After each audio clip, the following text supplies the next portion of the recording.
You want to hit that? You want to listen to some No Limit Soldier? Press 1. Hit that like button. Make sure you contribute to the show. Cash App. My cash tag is Skills Gang. Shout out to the chat room. You feel me? Shout out to the people on Discord dropping them notes always in my DM with them notes. Even though you're supposed to be in my DM with them notes. Shout out to you too. Shout out to you too. Man, people are so scared to voice their opinion on this internet. Hit that like button. Thank you. We finally made it over 100 likes. You got to keep the truth over 100 likes. I'm starting out to come on. Fuck that. I'll wait. What up, Coop? My man, Marley in the building. Where one Mike at? Tell that nigga one Mike to call in. Where he at? Bocat. What's up with you, Mike? I'm just Lori in the building. Shout out to the moderators out there. Keeping it biracial. Press 1. Keeping it biracial up in this motherfucker. Press 1. I was in the parking lot chilling, Todd. You hear me? I was out there listening to some. I'm mad. You gotta listen to some shit. You feel me? Shout out to New Orleans. Without the No Limit Soldiers, press 1. I'm in the parking lot beating. Y'all forgot New Orleans got the best hip hop ever. You got me in the parking lot mad as hell. Press 1. I'm mad as hell. You see the title? Catholic Red Cross, Hitler's Gold, Swiss banks, and the African American Holocaust. I hope I put the American Negro Holocaust and more. Press 1. That's a beautiful subject for Black History Month. Hit that like button and subscribe. You see that? I got everybody changing their topics now. Everybody trying to keep up with the road, pretending they don't watch Kev. Pretending I'm burning bridges when they following me. If I was burning bridges, you wouldn't know what you know. Press 1. Don't you know no good? Don't you know no good? Don't you know no good? If I was burning bridges, who would you copy? Hit that like. They so poor at it because it's hard to switch from being a total African and African this and African that to now I don't believe in America and this one and that one. They still slave. They don't care. They still black. They still under the curse of black. Press 1. They still enemies of God. Press 1. They still was talking that shit. They still want to lead you down a path of nowhere. Like hip hop culture is a lifestyle. Press 1. Like the re-insemination process we went through is a culture. It's not. Press 1. Black is not a culture. It's a curse. Say it with me. But before I get to that, let me. Before I get to that, let me see what's going on here. It's a curse. My mic off? My sound off? Is it okay? Let me see.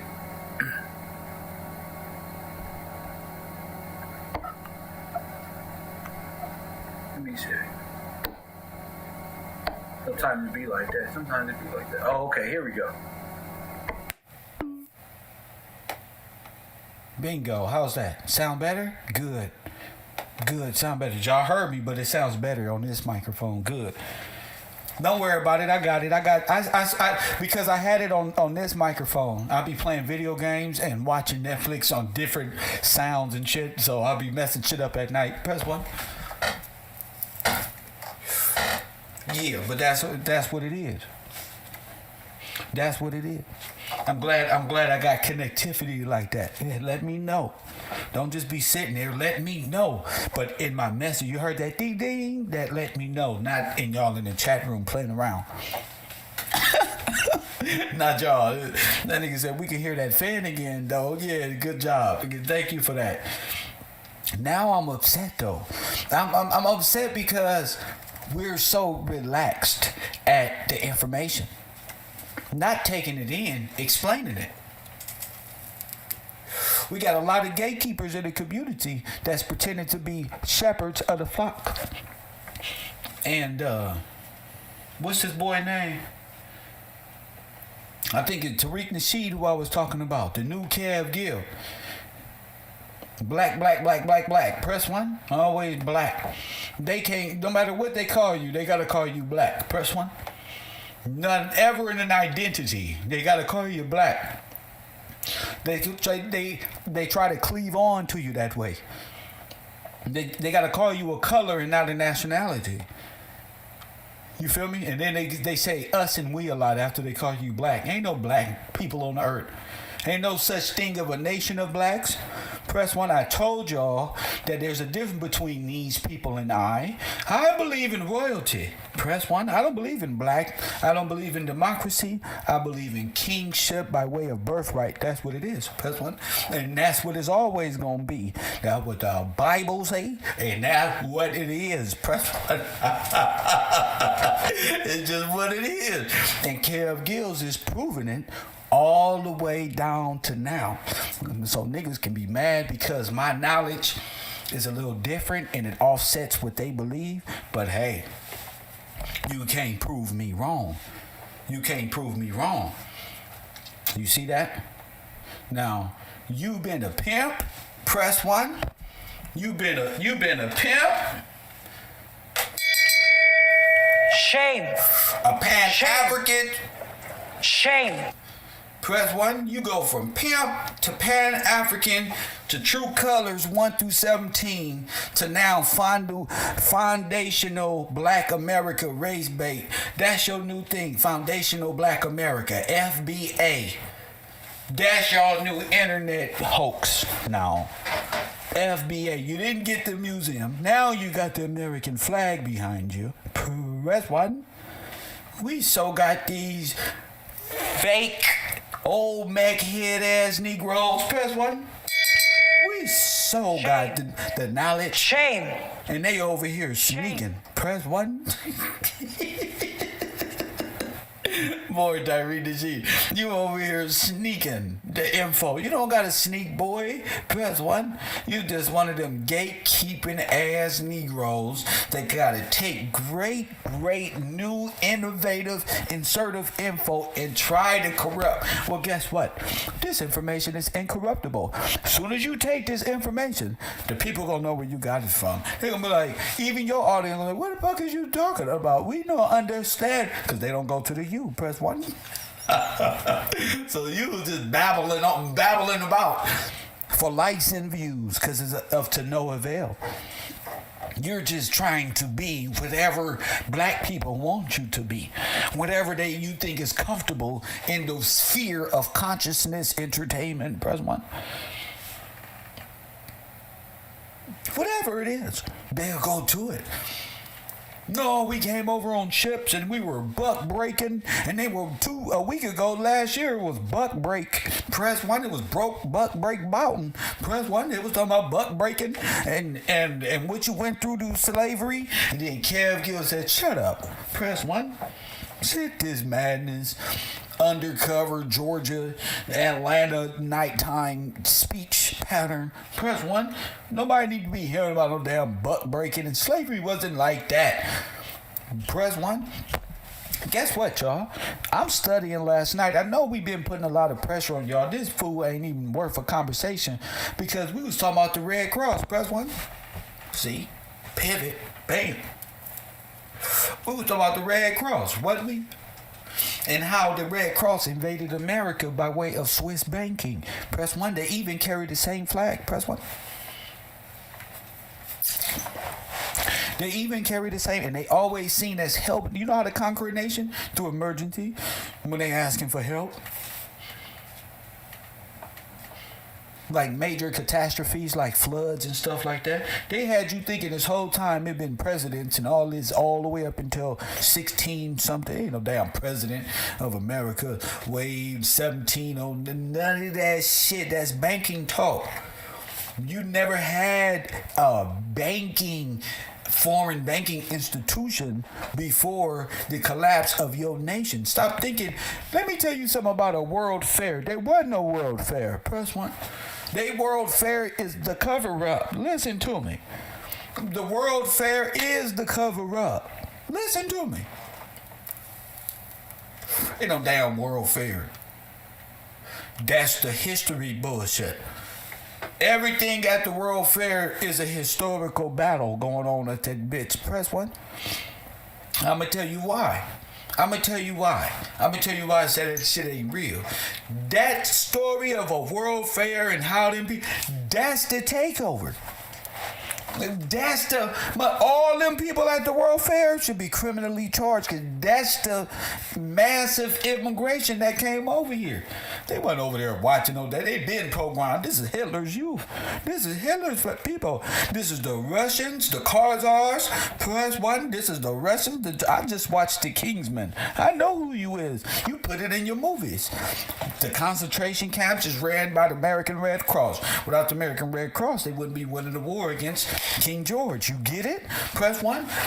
Without the concentration camps, press 1. Go watch the movie, the new one, The Kingsman. I don't know where it's at. Ask somebody. It's a new one. They tell you everything. First 30 seconds, you'll see it. You're going to see the African Moor, the French, a.k.a. Russian and German. That's all the French is. Russians and German, which are the same people. Press 1. Sephardic and Ashkenazi. Press 1. Prove me wrong. The Khazars hated King George. The Russians hated King George. The Germans hated King George. Everybody hated King George. Why? Because King George had his people living right like it was Disneyland around this motherfucker. I'm trying to tell you. They always talk about you was an Indian or you was a slave. Nigga, I'm proving all of that wrong. They would be against this. They would be against that. I'm proving all of them wrong. I'm against all of them. And then we was at the bottom of a boat and all this hogwash. History made up. Time immemorial is what's important. And if you don't know what that is, research it.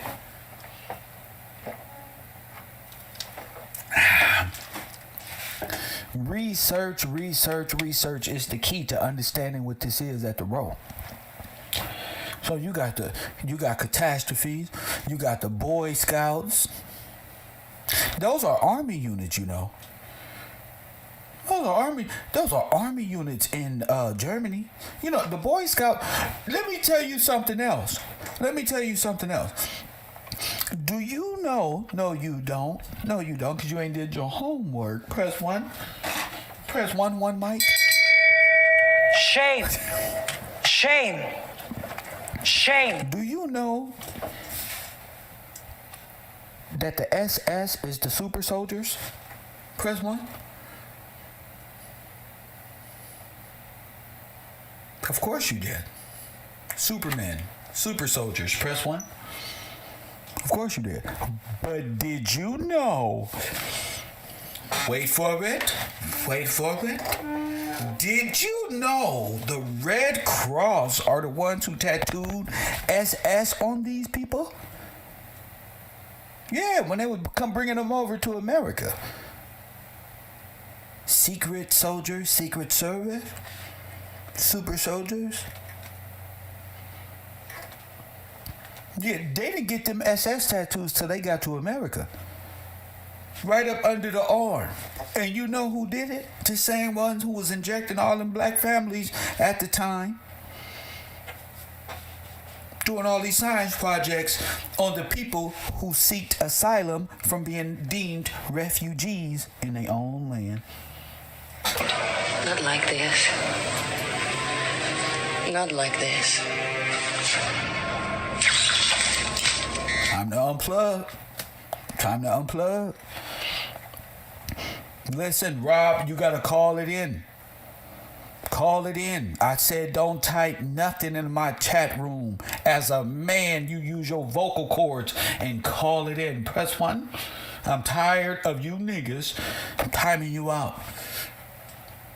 Just standing up blurting stuff, throwing me off of my classroom. Thank you. I'm glad you want to say it. But if you ain't calling in, you ain't saying nada to us. Press 1. That's my rule. This the you. Don't be pretending like you hang out with Kev if you don't. It's not that type of party. Press 1. Kev studying. Press 1. Kev focus. We got the information rolling. Kev team is finding itself. It ain't even got to do it. And it's showing itself. So I don't got to, this year, last year, that was one thing. But this year, yes, information is vital. Information is, we move so much faster when we as a unit understand and not just sit around pretending. I don't got time to pretend. Press 1. I don't do this shit for nothing. I don't post, research, stay up all night, sacrifice time, hours, night, day for a motherfucker to be pretending around me. You go to the back of the line, not way out of bounds, but don't be hindering me. Don't become a stumbling block, because I'm gone. I'm in the front. Niggas got to remember that. So shout out to y'all. Shout out to y'all. But Kev up here talking about this. I see why niggas fade off into the background. Because now they don't know where they at. You get lost. I said, let's jump. All right, look, we had American Red Cross, Hitler's Gold, Swiss banks, and the American Negro Holocaust. Huh? Yeah, I thought so. This is too important. I'm just saying. It's too important. I don't find some information that leads me to believe or have, like I told y'all, they been manipulating these World War I, World War II, World War videos. All this stuff is captured in color. Press 1. The World Fairs is the takeover. Press 1. That is the coup. All them pictures you see, they trying to figure out who built that, and these people had like little rinky-dink houses attached to, they don't even fit in the scene, but because they are immigrants they fit in a whole nother country scenery. Press 1. So while y'all people is at the Red Cross getting beat and taught how to be a slave, press 1, they out destroying everything, burning everything, flooding, press 1, flooding. Okay? And you're trying to be while your ass is down there already flooded out. Don't got yourself caught up. The American Red Cross is prison. Prison is the Red Cross at the time. That movie Life with that's the Red Cross. Now I'm not playing with you. What? Man, these people pull the wonder over your eyes.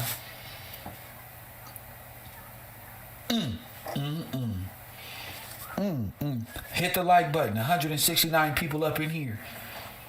Because I want to show y'all something. It's very important. Because here I get to prove that they manipulating the videos and the time space. And I don't know time continuum shit. Remember we was looking at that World Fair? Press 1. Remember we were looking at the World Fair and we saw the sidewalk moving about? Press 1. It was black and white. I thought it was real odd, but that was the reason why I play these videos, even for myself. So that when we get to the next stage or level, it'll be, the information will just flow when given the appropriate. It's just like a big revelation going on. So I'm watching these videos, and now they in color. Press 1. But guess what the color is? They saying in color, this is going on in Paris. So I'm up smoking, right? Looking at this nerd shit, Everybody call me a nerd. There's some boring shit that's uncovering the truth. I ain't got time. Press 1. I ain't got time. This is important shit. I'm doing historian. You're talking about going down in history type of shit. Move. Press 1. Check this out. I said, wait a minute. Sidewalk. I've seen that in black and white unstable footage. Press 1.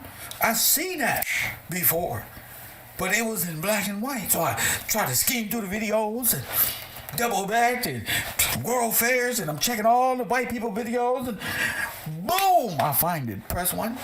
I find the black and white. So I say, I did see a putty tat. That's Chicago World Fair. Press 1.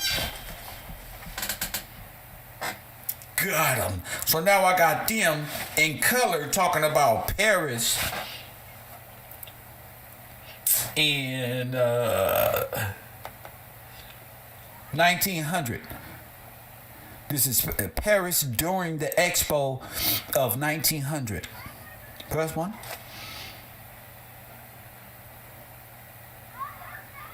But the moving sidewalk was founded and constructed in America. That's an American invention. So they trying to say in color, this is what it looked like. It ain't black and white no more. These same people is in color. You know the video we watched in black and white? These people is in color now. Remember I told you they got this shit in color? Kev found it. You want to see it? You want to see what the fucking World Fair look like for real? For real? Bro, you not ready. Press 1. Look at your neighbor and say, Not like this. Not like this. we got the best class ever. We got the best. We teach the best over here, nigga. And our class make the most noise at the U. Everybody high. Oh, what's that? They look like they having fun. I'm gonna go pretend to be with them. You can't pretend. You gotta sign up to be a freshman. And even if you make it to 11th grade, you get pushed back all the way to freshman with a couple mistakes. And if we feel you need to get kicked out, we don't kick you out. We just send you to Bungalow 54. That's kind of like the asylum where all the retarded black people go. Democratic people who don't like to learn. They wear Balenciagas and special helmets to match them. Press 1 with big letters because they can't read. Balenciaga. Press 1. That's where they at.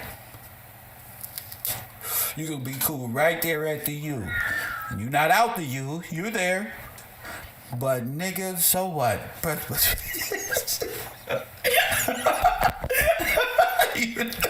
niggas, so what? You know? So listen, I want to show y'all what it looked like, right? But I don't want to catch no strikes. First, I want to show y'all the moving sidewalk. Press 1. I want to show y'all the moving sidewalk. I want to show y'all the buildings. This is all King George. I told y'all that I'm gonna solve this. I'm gonna solve this right here. Press 1. I'm solving this. This is all me. These niggas just fuck up all they slavery. They didn't slave you. They put you in a damn. You know how Hurricane Katrina, they called us refugees? And I say us, but I wasn't there.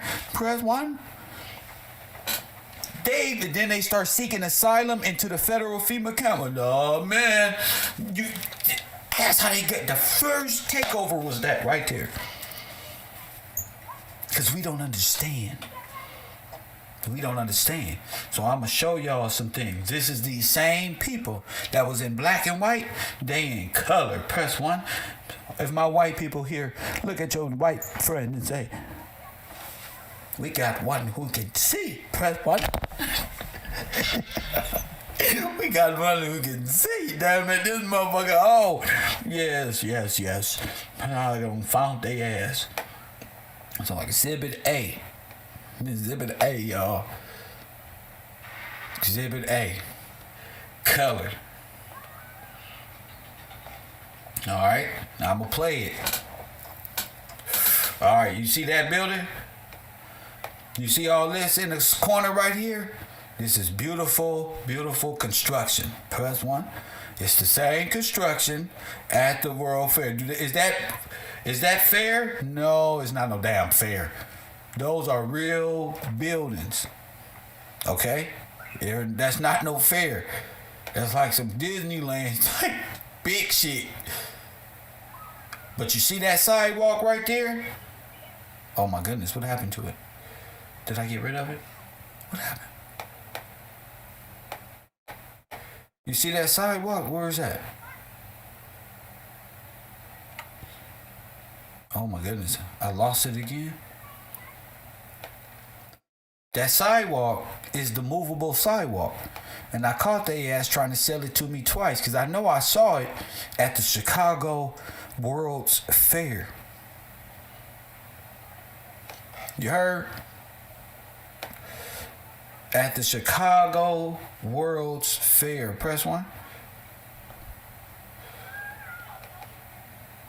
I know I seen it there. So I said to myself, there ain't no way you about to sell me this again. And not only that, this gonna prove my theory that they are using the black and white footage as World War One and Two, and like it ain't technology is shitty, when reality is technology is good enough to see who is who.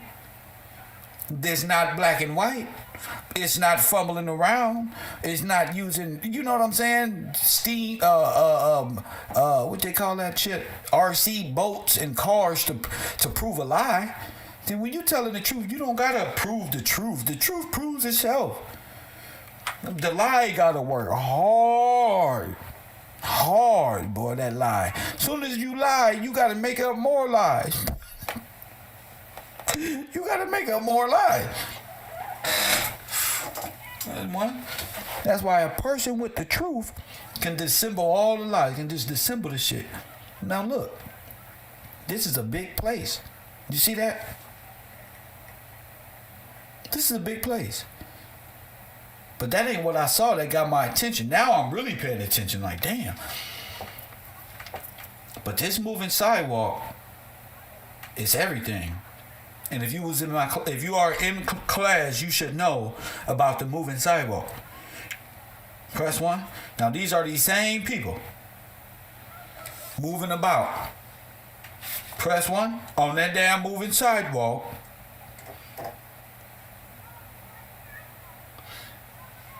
Hold up. On that same moving sidewalk, in the same footage, people looping themselves over and over again. A lot of this footage you can see was manipulated from the jump, because you can see in the black and white footage,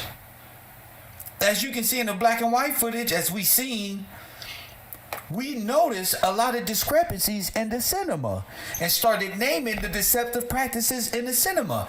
In color, they look like they were digitally inserted into certain scenarios, just as we predicted in the cinema. Do you understand what I'm saying? Looking at the World War I footage, or whatever they say was going on in 1860, whatever that World War was in Chicago,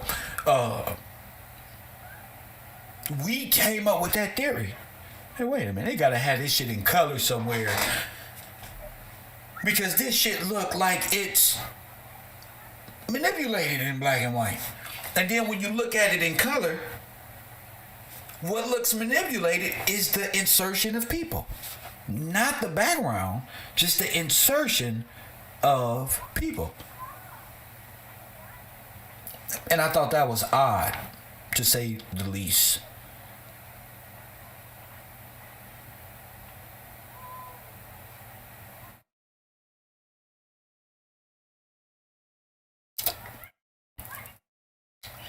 You see what I'm saying? They like layered on. They're like layered on. Them motherfuckers is like layered on to like, I don't know if they came here and took pictures and went home and did it. I don't know what the fuck you call it. But it's like it's layered on. No matter the case, the sidewalks is what's important.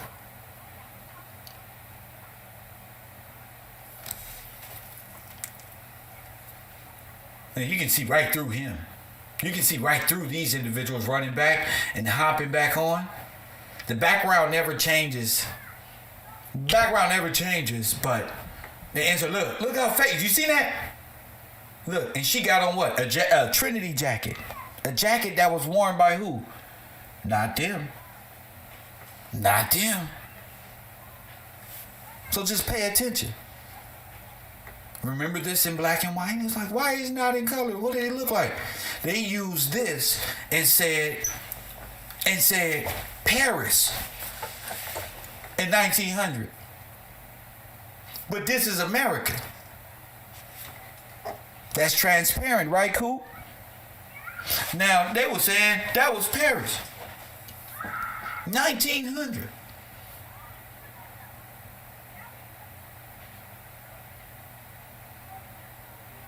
As I said, color, Europe. Black and white, old BS, long time ago.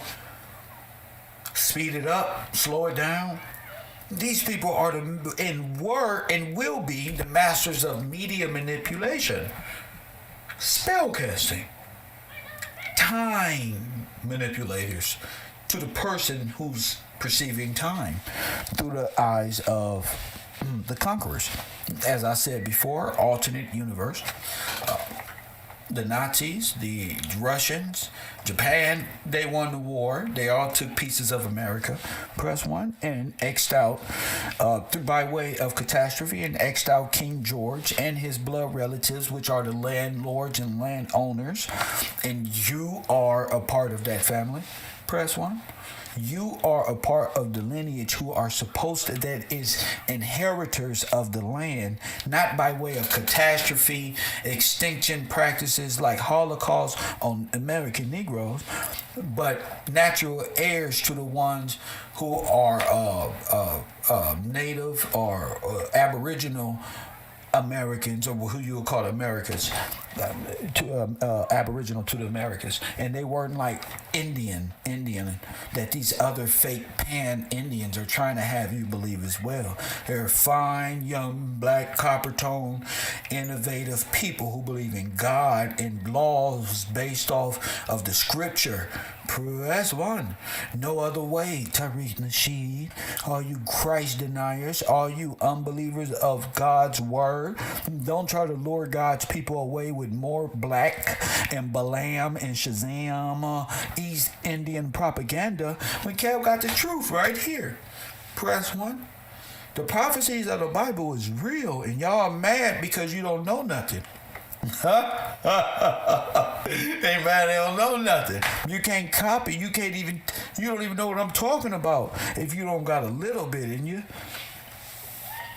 It is a little bit. So these people know, and what happened to you is in color. Direction. Let's listen.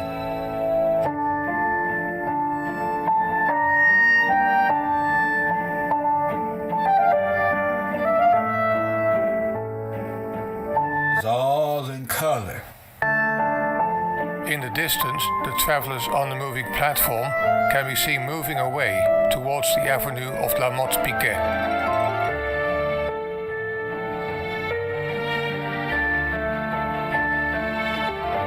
On the Esplanade des Invalides, in front of the Alexander III Bridge, a city of white palaces made of wood and plaster has risen out of the ground. Countries from around the world made with the same thing. Press one. That's how it look in color. Let me make it look. Y'all see it in black and white. All right. This is what it looked like in color. This is not Europe and that stuff didn't even become the United Kingdom until when? So let's stop. Okay? Until you know your history and know what they took from you. How they assimilated into you and you became nothing through peril events that kept you in perilous state of mind. That's all I'm breaking down. Man, world fairs, these are real buildings.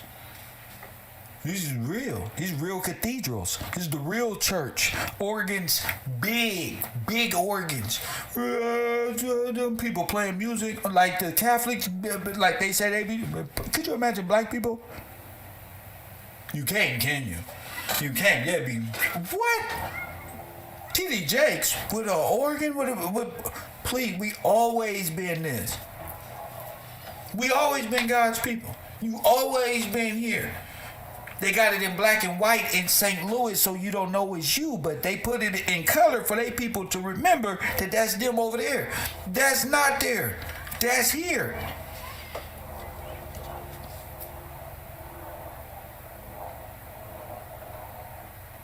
That's here. And the black and white footage is so you don't realize what it looked like. Do you understand? If you don't know what it looked like,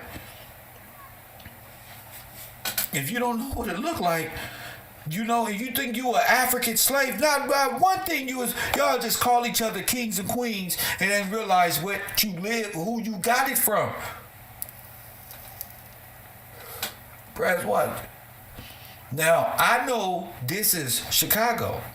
Before the destructions, before the fires and the floods, they started the fires to put this, they did all this stuff. And through the natural disasters, they kept you in those concentration camps. Facts. You say, what concentration camps? What black people? There are thousands of concentration camps ran by German and U.S. so-called USSR soldiers. I don't even call it the USA. I call it the USSR in Germany.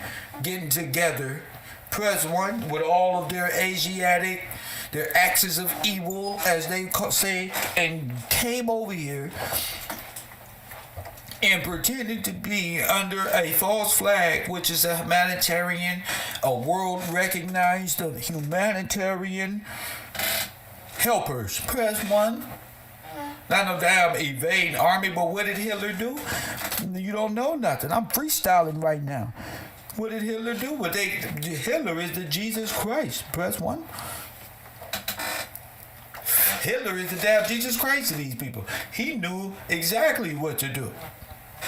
And he gonna false flag them right there. I got some dams owned right over there. We gonna flood them out, brother one. Hell no. Whatever he did with things made of wood and stuff, because the Americas is where the wood is. Press one. That much wood. Press one. There's nothing to cause so much fires. Press one. Nothing.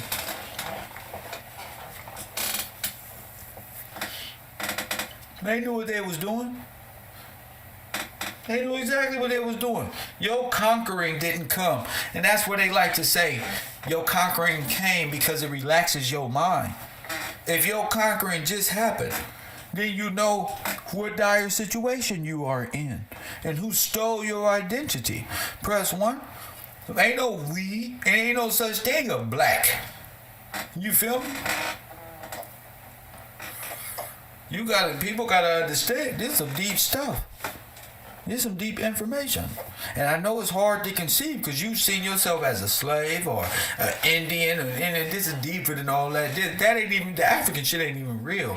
The term Native American and Indian, who they put on them federalized Indian, that's not the inhabitants of the Americas. That's not the inventors, the people who had electricity, who was driving electric vehicles, who was drowned out and washed out and put into FEMA concentration camps ran by the Red Cross. You charge them. You just sit back and watch Kev? Hell no. You're not my friend unless you talking like this. Ain't no good morning. None of that. Unless you know what the fuck I'm talking about. Press one, you gotta understand this is act assimilation. This is a bunch of immigrants right here. The art of media manipulation is to make you think color is over there. It's the same video. It's the same World Fairs thing. But why are they the only ones at the World Fairs? It ain't that black people was barred. Black people was at the damn American Red Cross, and you can quit the Nazi propaganda right now because that's where you was. You wasn't involved. The only place you was a white place and a black place and started this racism was with the American Red Cross or the German USSR, communist, socialist, democratic Separatists.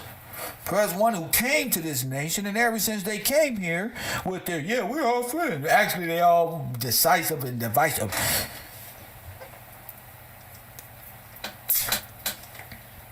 All of them. All the wars, the whole coup, all that shit is here. And what you gonna hate to realize is, you ready for this one? Somebody look at their neighbor and say, Not like this. Not like this. what's gonna really hurt your motherfucking feelings, and it's gonna prove every word that I say, nigga, is when you find out that you are the Briton, you are the Englishman. That's your black ass. You the Scot. That's your noble ass. That's why your name is noble and stuff like this one. When you find out just who they stole it for, you gonna know who you were. You gonna know who took it and how they took it. Kev just helping you realize what you're going to be seeing. When you realize that you are royal and King George is your grandpappy and grandfathers out here, you're going to realize why they had you swear an oath to betray him and not to follow suit.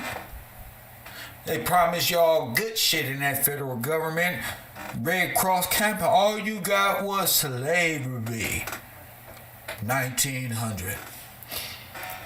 And all your people property was flooded out and washed out and drove y'all west.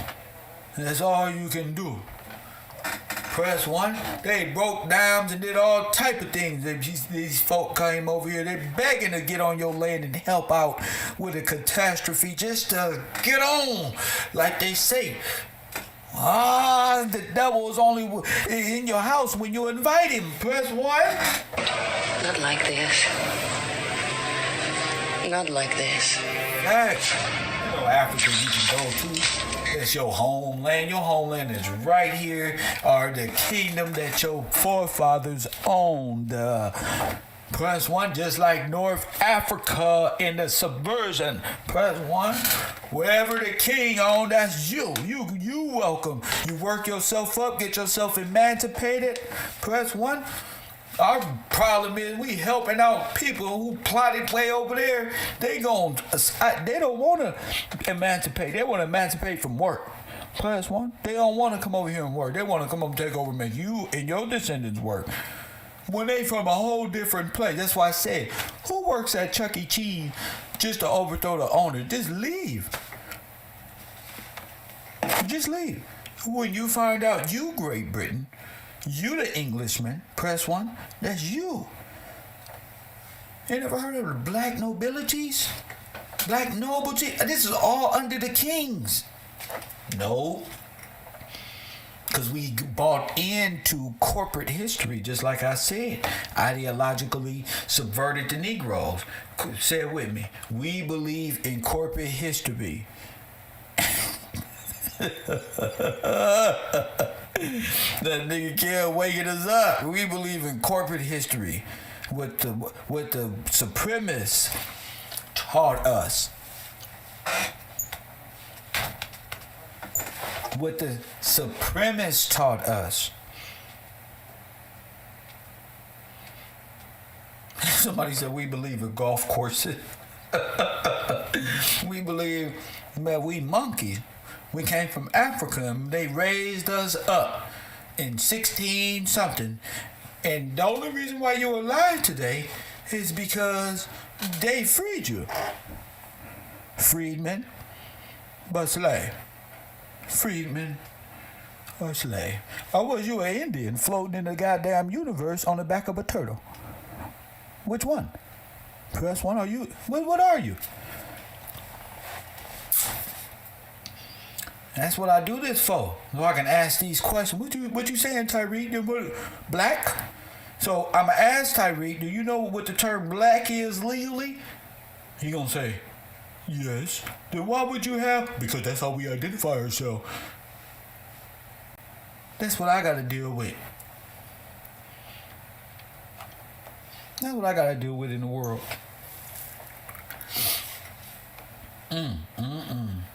You can't make this stuff up. You can't make this stuff up. I've been researching and growing in knowledge and growing, and now I realize, damn, this is it. American Red Cross. You are the British royalty, the monarchs and stuff like that. That's us. Press one. That's us. That's for sure. That's you.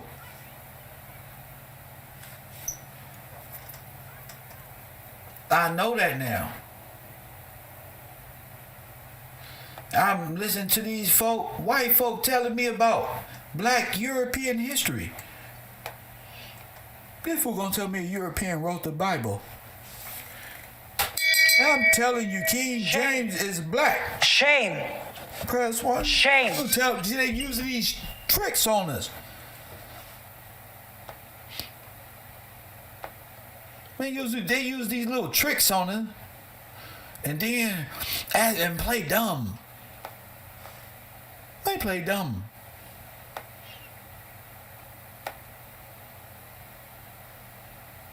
We founded Libya, Liberia. Press one.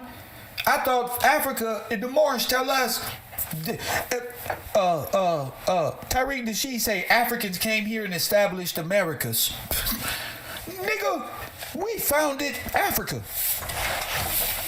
Y'all, that was all set. Our way of life is a governing set pattern of life. We set people free. I don't understand. See, the thing is, everybody before me that's preaching is kind of COINTELPRO. Then they can't eat that. Nobody wants to be that. I mean, that means everything you've been saying you did. Nobody wants to say that. Yeah, they just been leading you down the same burning building they say they hate King for. That's why niggas can't admit that. We gave them freedom. And they subverted the government. Sent back black people as captives. Had parades and all that. Press one. Had a bunch of people dressed up as your army units, that's for sure, all in New York. With them. With white folk. Who was treating you like this at the same time you in a concentration camp. I was thinking, who are these black people riding up? Oh, them the North Africans. Freedom didn't get... We went there to free Africa. North Africa. That's a damn shame to be freeing nations and to be betrayed. You know?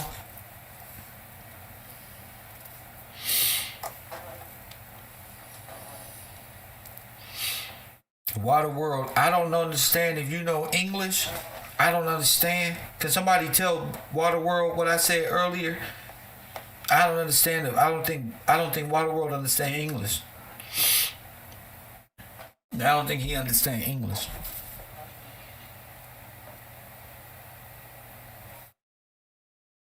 Do you know what the Queen Elizabeth is? Do you know what that is? Do you know what the Queen Elizabeth is? Family, come on now. Man. Hold up. Hey, Amanda, could you send me that video on those European names, please? I got one of them. Could you send me the other one? And put it in my Discord. Why not? I can bring it up faster. Put it in my Discord. And just drop it in my Discord. And I got one. But I want to make sure. Yeah, this guy is showing you the original British, Scottish, and the Irish.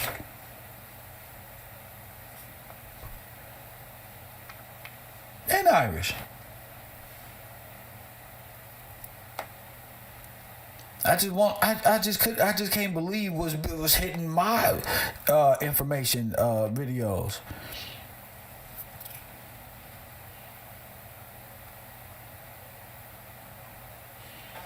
Oh, okay, here we go. I got it. Thank you for that. I got it. This is 2019. I think, do we got time? We've been on studied all this other stuff. I don't want people to be thinking like, if you don't see the ideological subversion and the time immemorial and all that, that's fine. Just be quiet until. But none of these Shakespearean time zones, none of that shit happened. That shit just happened in the 1900s, just a few grandmas ago. We're not going back into the 14th century. We're not going back into none of that. Because back then, they wasn't even nowhere around. They put themselves in history after you fail. In that late 1800s and the early 1900s, and they installed their banking system in which enslaved you. Do we all understand that? And enslaved you in debt bondage. But you know, hustlers always make a way out of debt. They need to keep you subservient. So catastrophe, Red Cross, shame, humility, nothing. World wars, all of your tough men are off and they gone. Press one. Dying at sea, doing other things, being betrayed somewhere over in France, somewhere where the Pope is. Press one. If you don't understand this, then you just in the elementary. You gotta come forward. We established Africa. Europeans founded America. There you go. Who said that? Who said that? Who said that? That was pretty smart, but you gotta call it in. You gotta call it in.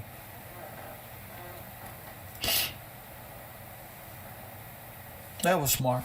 That was smart. And you're right, but you gotta call it in. 424-209-9506. If you would like to chime in on anything that I'm freestyling at today. You know, cause I just want to make sure that everybody is up to par on what, what we learning over here. Because when the kingdom fell and all of its territories, all those subgroups that were watching on the outside at once, subversion. Once the United States, once the original people fell here,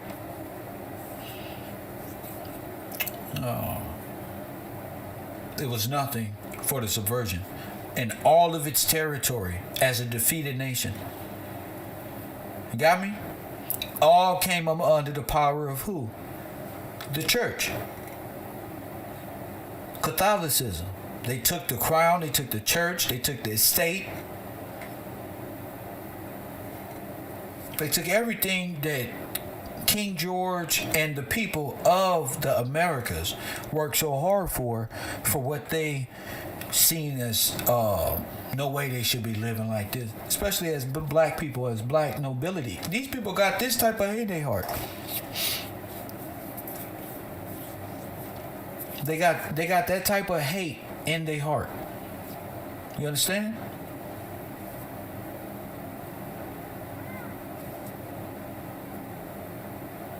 They would subvert a beautiful place like that. From what they called the World Fair and all that, everything was destroyed. What they would call Alexandria, they did that all over the land they call United States, which is nothing but a conglomeration between the church, Russia, Japan, and all of them operating off that island. That's all it is.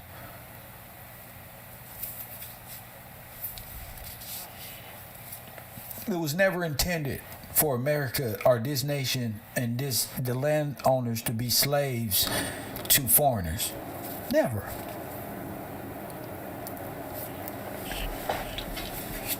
Ever. Would great-grandfathers pass down heritage and land for you to come and damn and cause perilous events to keep them in a state of panic and shock and servitude for the conglomerate of nations that want to take a slice of the pie that they have no bearing to. When I saw that Asian man say, I don't care that these people think they indigenous. They can't federally prove it, so no, they can't come here. Even though you know, and the federal government is saying all you got to do is do it. Yeah, I know, but if they can't prove it, so what? Fuck them, is what I say. Why should you hold back your unlimited thought potential for the feelings of people who perceive you this way? Why? Why should I hide myself from not saying what I really want to say in the most constructive, debatable fashion ever? Fine.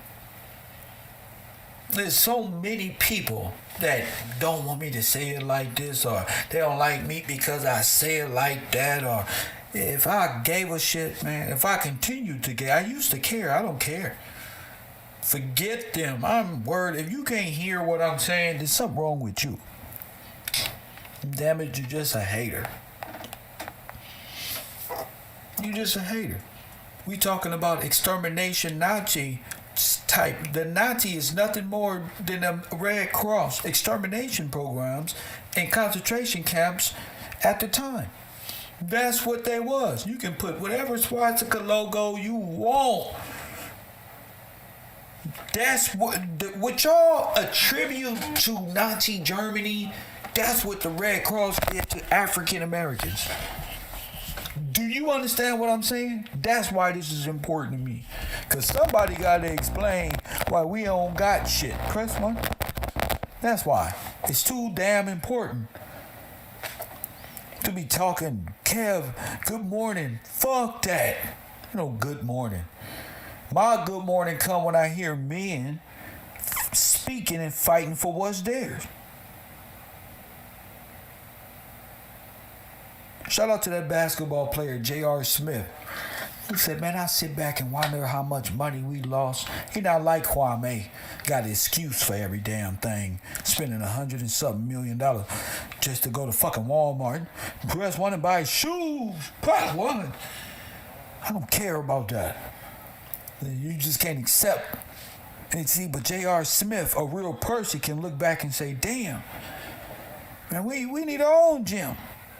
Which was spark, we need our own league. Which was spark, we got our own. We don't gotta go to UCLA. Yo, bro, we got money. We don't got the right mindset. We had spent $60,000 in the strip club. Press 1. Somebody said Nazi Germans, Polish, Romania. Yes, and wherever cars ours fit in there, that's to them too. All of them, Nazi, German, them people look at you. Look at what you had here. Let me show it again. Do I need to show the artwork, the lifestyle? Press 1. That's when you living in blessing. You can't even see it because God squashed it. That's why. You can't even see it. And what a blessing. Before all this fear, race fear lifestyle came, and you was in peace and knew who you was. What type of life you think you had? A slave? An African? What? Get out of town. Get out of town and think you was some person in a different place with no shoes and not even civilized. You are the civilizer of nations. Let me say it again. If it wasn't for the American Negro, the earth would have been destroyed. What we invented here, they making it look like electricity was founded by Ben Franklin. Now, if you told a whole nation that, do you think them people gonna tell you that wasn't true? So why are we waiting on them to tell us that's not true? Press 1.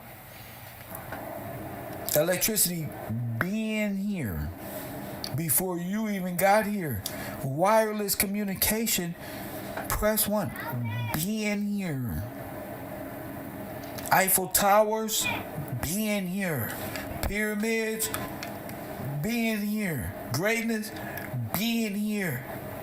Everything that they took what you see in Europe and you want to go to France, that was the whole thing here.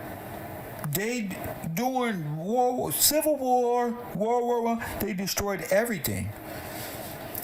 What they say they did in Germany and stuff ain't got shit to do with what they did to you in America.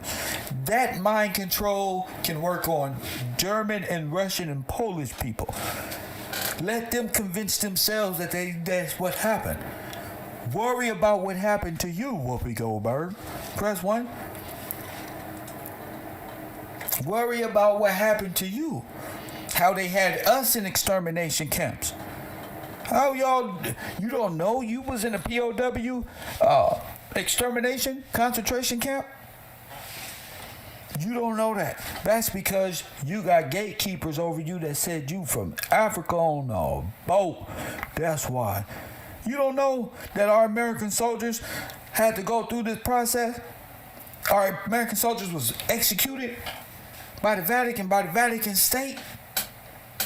Emmett Till's father is a man of bronze who the Germans and these white folk call hellfighters. I got the book. All these people were slaughtered. Hell, shooting people with guillotine, all type of shit. People didn't stand a chance. Fuck a superhero story. You know what I'm saying? People gave their lives because they wouldn't betray their birthright. They wouldn't hand over the kingdom. They gave their life. Press 1.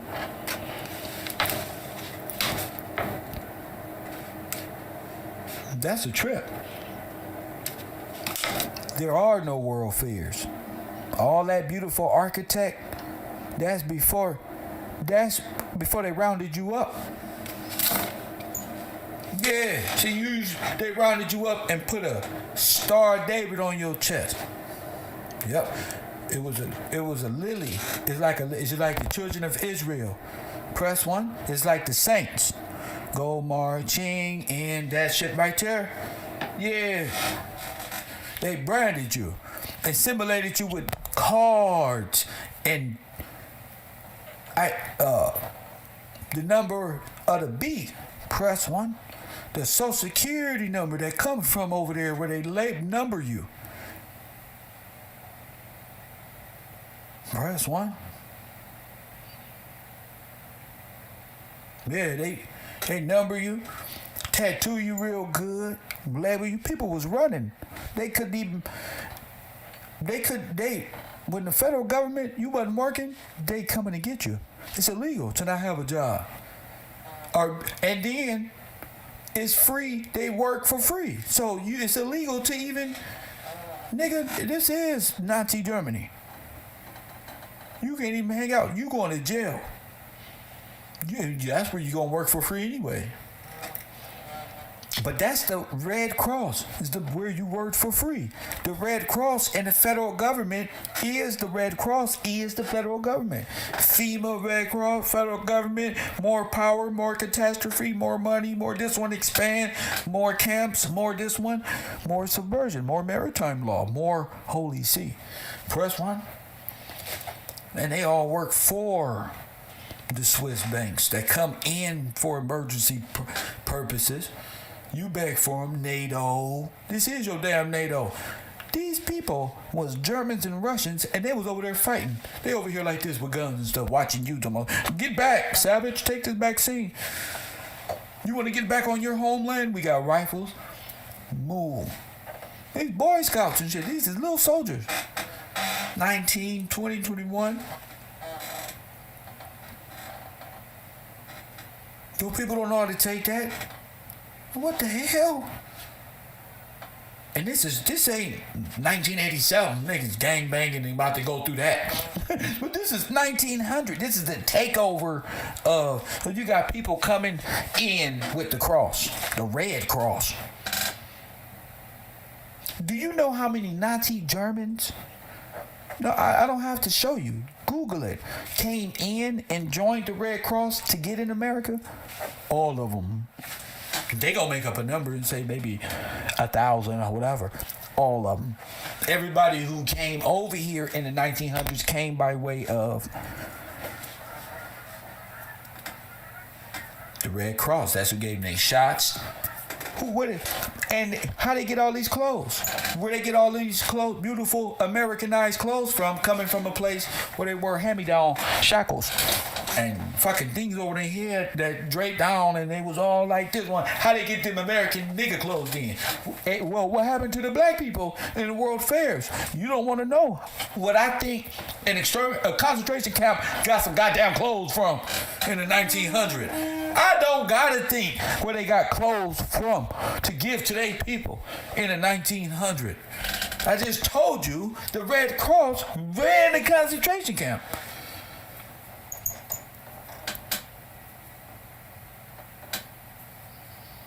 I just told you that. Hit the like button. No, I'm gonna make a lot of enemies and friends now. I'm gonna make a lot of enemies and friends now. Yep.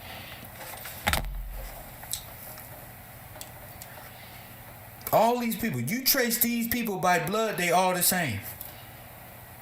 That's the people in the Holocaust in Europe, to the people who was doing the Holocaust in Europe, to their enemies in Europe. They all families. Maybe it's the same people. Trace them, DNA check them. They all Polish. All different things of east, north, west, south, so anywhere over there. You know? That's not even an American tragedy. The American tragedy is the American Holocaust. The nearly extermination of American Negroes in the early 1900s by way of Red Cross vaccinations and war. I mean, how else would you blame? I mean, would you say 6 to 12 million black men died in World War I?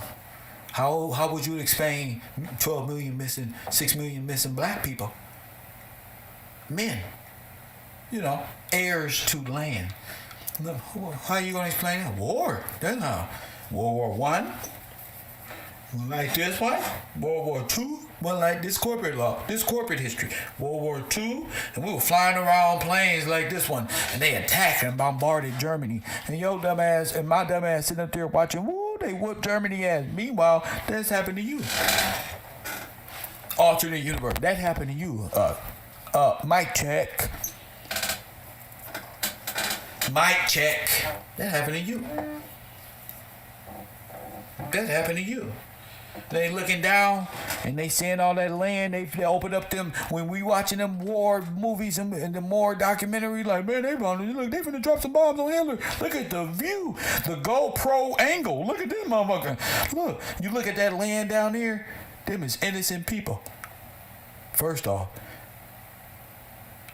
I know when I had a lot of American in me too. I was like, look, I ain't give two shits. That's what nationalistic, stupid shit get you. I always wondered what caused these people to do this. Mind control. There was innocent people down there. They just gonna bomb it, all that lotted out land looking like the middle of America some goddamn where. Lo and behold, the footage they got of World War I is footage they did here in America. It's all bullshit. So who's destroying what? Who's destroying? What is this footage that I'm watching of people pulling things and shit exploding and buildings falling and cathedrals? Is this what the fuck y'all was destroying? You get what I'm saying? Where is this kingdom? That's what. That's what. Press one. Y'all talking about Atlantis. Nigga, this is what I'm talking about. It's underwater. Press one. Listen to me. I'm a Gillespie. Press one. I'm a fucking Gillespie. It's in my blood, mate. We underwater. Press one. Nigga, this is Aquaman. Press one. This is fucking... this is Atlantis. Like the fucking kingdom underwater. Facts. It's submerged. Press one. Damn. It's a new level. You feel me? That's why I can't do the slackers. I can't think about weird stuff because I'm already thinking some incredible shit. You feel me? Like I'm already thinking about it. I said, these people subverted. You know why I know so much? Because I wanted to know. I asked God, how? He gave it to me. I said, how? Like an Indian. How the fuck are we this retarded? I broke down one day. I'm going to tell you the truth. I don't know how he did. I can see shit. Am I retarded or what? No, you ain't retarded. I can see shit one day. I was young, probably 20s. Oh, yeah, what the fuck? I just want to know how we are manipulated. Well, let me tell you. After my studies, this how we went. This is right here.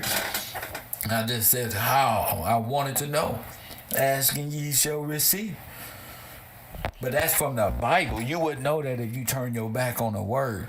You would be, no, that ain't, bro. I won't believe in the moon and chakras. Young Pharaoh said, if I sit in a circle and play with this magical Saturn black sun rotating around this rug filled with print of horoscopes, you know, it's something to manifest. No. No, we are all that. All that is here and to the borders of where the kings and queens borders were. That's the Holy See. These people don't make the maritime law and all that control the Holy See. And it's ran off some island way over there and the Swiss banks where your bond is kept you. That's where your bonds is. Your straw man is right there. And you know who run that over there? The Catholic Church. Press 1. And the Catholic Church ain't ran by a person. Press 1. That's the seat right there. Press 1. So the church itself has enslaved you. I say the Holocaustics have enslaved you. That's what I'm saying. And I'm charging the Holocaustic religion with enslaving God's people through bonds and keeping them in debt bondage. And all the Russians and all the Germans and Polish and Mexicans and this one and because that's bigger than the damn Muslim faith. Plus one, they all everybody into that is the enemy of Israel by way of pledge. Press 1. That's just what it is. You can't expect nobody to give you nothing, to tell you nothing. God has people appointed for it. Press 1. And if you don't believe in God, how you gonna know? How you gonna know? How you gonna know what's what and who is who? You won't. Most of you gonna go right to the worldly, good, smooth talking, feel good brothers. Slick back, usually went to universities out here, was this and that one. Y'all don't care about the people that gotta rise up in the midst of all y'all gangbanging shit, all the midst of it, of what Satan can throw at you and make it out of the major Hadouken of this world. Y'all like niggas who's giving Harvard scholarships and talk over you. You like to be talked down on. And the men in our nation don't like to think for themselves. And then they blame all the women for all the problem. They blame all the women. If I was to get up here and talk about you sisters, these niggas would be up here. Kev, bring your ass online. We calling in today. Press 1. But soon as you tell these niggas about what they supposed to be knowing and teaching to put themselves in that orderly way, nothing. Oh, man, that's a little too much. Well, don't come to me when your woman is out of order, G. That's on you. You ain't got no instruction. Your woman out of order, get rid of her. Oh, I can't, man. I got to deal with so why you troubling me then if you weak? I don't care no more. I'm studying history and the word of God. Don't bother me, G. I'm either playing video games, studying, or in the word, or talking to somebody important. Press 1. I'm kind of like done. I'm like tapped out of being nice and you're not learning nothing. You just there. I'm cool, G. There's many YouTubers you can go to play around and pretend you feel them. You can pretend. You feel me? All your life. Press 1. I don't care.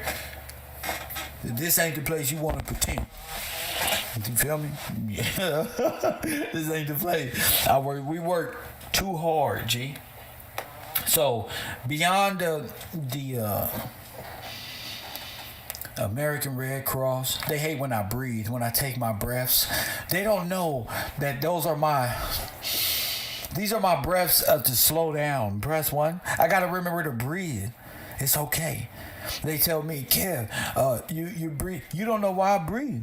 I breathe because I got the lungs of Dizzy Gillespie. I can talk and talk and talk and talk and talk and forget to breathe, G. That's how into what I'm studying. You feel me? You feel me? You can say whatever you want, but you watch it with your looking ass. Press 1. Press 1. Those are people with attention deficit disorder. You see, they so more focused on, they ain't got nothing else to think about over here because everybody's studying. And the ain't no bugs to pay attention to. We don't close all the windows. There's no cell phones allowed. Press 1. So they attention. Look how he breathed. Look how he breathes. Shut up. You don't got nothing. You should be worried about. Unknown caller. Y'all internet people is hilarious. That's why I enjoy teaching. To make you mad. Coffee and Kush TV. Oh, excuse me. KevRow University, you on the air. What up? What's good, Kev? What up? Who is it? It's Rob from Texas, man. Rob from Texas. Rob, man, What's up? Texas. What's up? Ain't shit, man. What's good, man? Hey, I just wanted to comment on that. Well, I got a couple things for you. First, I wanted to call in about the early in the chat. I had mentioned about the Geneva Treaty and the Red Cross working hand in hand. Yes. But I also wanted to comment on that video that you were showing about the moving sidewalks, right? Okay, so which one you gonna do first? It's a sidewalk. Do the sidewalk. Do the sidewalk first. Let's go with the sidewalk. Yeah, that's just fun. That's how we can play with this. Come on. Go ahead. All right, so the sidewalk, man, yeah, that shit looks manipulated as hell, especially on that scene where you kind of clip to and it's like, it looked like some bronze railing or something on the side right there. All that shit just looked stationary as hell, and just like you said, it looked like they just overlaid those images inside of that like picture frame or something. You know what I'm saying? It's like they added more border around it. You know what I'm saying? Like they added more scenery around it. Almost like they do that black mat. Remember that video you showed where they was like they were standing here, but then they had the black mat and they showed the damn train going by, right? Yes. You know what I'm saying? Like yes. That's what it was. And if you sit there and watch it long enough, you will see it. You like, wait a minute, there ain't nobody moving at all. That's all symmetric. Right. That's all cinema. You'll see that shit merge. Yeah, you'll see it merge. Like, wait. Kind of skipping over. Oh my gosh. Go ahead, brother. The overlay. You feel me? It's like the overlay or something just kind of merging in on that shit. You know what I'm saying? It's like, hey, because remember what they said. The most important thing was the what? Is the cut. You feel me? Cutting from this shit to that shit, the overlay, making sure that shit blend in together. So hell yeah, you cooking with that one, cause I mean, come on, man, moving sidewalks. It was only 1 or 2 videos that we seen, and I swear it's that dude who jumping off and it's jumping the same on. Dude. It's even the same dude. I bet you. I'm gonna go ahead, bro. You can talk. I'm finna look for it right now. I bet you it's the same. I thought you was gonna bring it up. Oh my like, dude, goodness. That was the one thing that I remember about that video. It was that dude that jumped off. Yeah, he jumped off and jumped back on that bitch like, yeah, that whole, yeah, I got it. I'm riding this motherfucker. Like, you know, they in awe. You know what I'm saying? Yes. They all in awe of this technology and all this shit going on. So hell yeah, I totally get where you were going. And then it's like, and then they'll put all the colored versions pictures somewhere else. You know what I'm saying? And remember, I said this the last time I called in. I swear they record all this shit and then they can chop it up for whatever scenery or whatever agenda or whatever war they want to. Just like you're saying, the black and white's gonna go with this war, the colors are gonna go over here. Yes. You know what I'm saying? So Your story is this. I see exactly what you're talking about. Yeah. Propaganda, bro. You know, and that's what it's all about. Just great stories. Cause these guys are very clever and crafty with their penmanship. You know what I'm saying? Very crafty and very clever. But yeah, that's the one point I want to start with the movie. And just to kind of go back to the Red Cross and the Geneva Treaties, I was looking up some shit last night. And I came across this article, man. It got a couple paragraphs in here, man. If you don't mind, I would like to present it to the class, you feel me? And see what y'all think about it. All right. I mean, it's a pretty lengthy article, but just towards down the end, the article is The Humanitarian Intervention and Relief, the Civil War and the Origins of the American Red Cross, all right? That's the title of the article I got there. But I'll just start right here where it says, Civil War experiences raised hope in the U.S. approval for the Geneva Convention in 1864. Although the United States did not participate officially in the 1864 conference, Charles R. Bowles, a member of the Sanitary Commission, attended the convention as the American observer and reported the commission's experience. Congress was reluctant to support an international treaty that seemed to undermine the American principle of a non-entanglement with the nation. Secretary of State William Silver refused to consider the treaty, arguing that the political would validate the principles of the U.S. Naturality.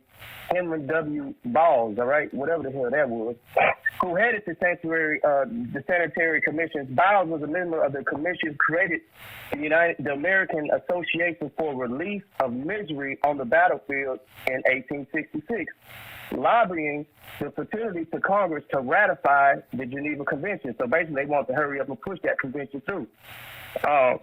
So basically, it goes down right here where it says another veteran in the Civil War relief efforts was ultimately more successful in convincing American statesmen to support the Geneva Convention. And in 1870, Clara Broughton, who gained political attention during the Civil War for her relief activities, met with the International Committee in the Red Cross in Geneva, who inspired. She worked the National Organization of the Red Cross during the fiasco in the Persian War. Later, during the Turkish War, and she only, and it says the only potential for the War Cross activities in the war, but her role could be played in peacetime in the United States. Now, here where it gets into it. It says to provide the relief in the wake of disasters and emergencies, because they recently just had some devastating fires in Chicago, Boston, as well as. Wait, hold on. This is all written? This is all written? Bro, this is all in this article right here. No shit. You feel? No shit. And it's crazy that they. No, bro, because you know that's what. Oh my goodness. Oh my goodness. It's crazy because they're already like thinking ahead of time. Yes. Like, hey, we need to have this shit here because, you know, hey, we just had these fires and floods in Chicago and Boston. And who knows, we might have, you know, outbreak and disease and other emergencies that might require an organization to take action in America. Like Spanish flu so this is why and different things. All that, yes, bro. sir. Oh, my goodness. Bro. See what happens when we work together? And then it was like, so, and like I said, so this was the reason why they wanted to, you know, push this Geneva Treaty. Because now, we're going into and finding out, well, what the hell is the Geneva Treaty, right? Yes. The Geneva Treaty was basically, it says these are, from Wikipedia or whatever, it says these are the 4 treaties that establish international legal standards for the humanitarian treatment in war. Wait, say it again. So wait. Say it again. All right, back up. The Geneva Convention are 4 treaties, 3 additional protocols, the establishment and international legal standards for humanitarian treatment in war. So basically, to me, from what I get from it, this is the way we're going to treat our prisoners of war if, you know, if they're set up in these camps. If you ever see these camps, you feel me, we're going to agree to not go after these camps. Because the camp, that's right. Go ahead.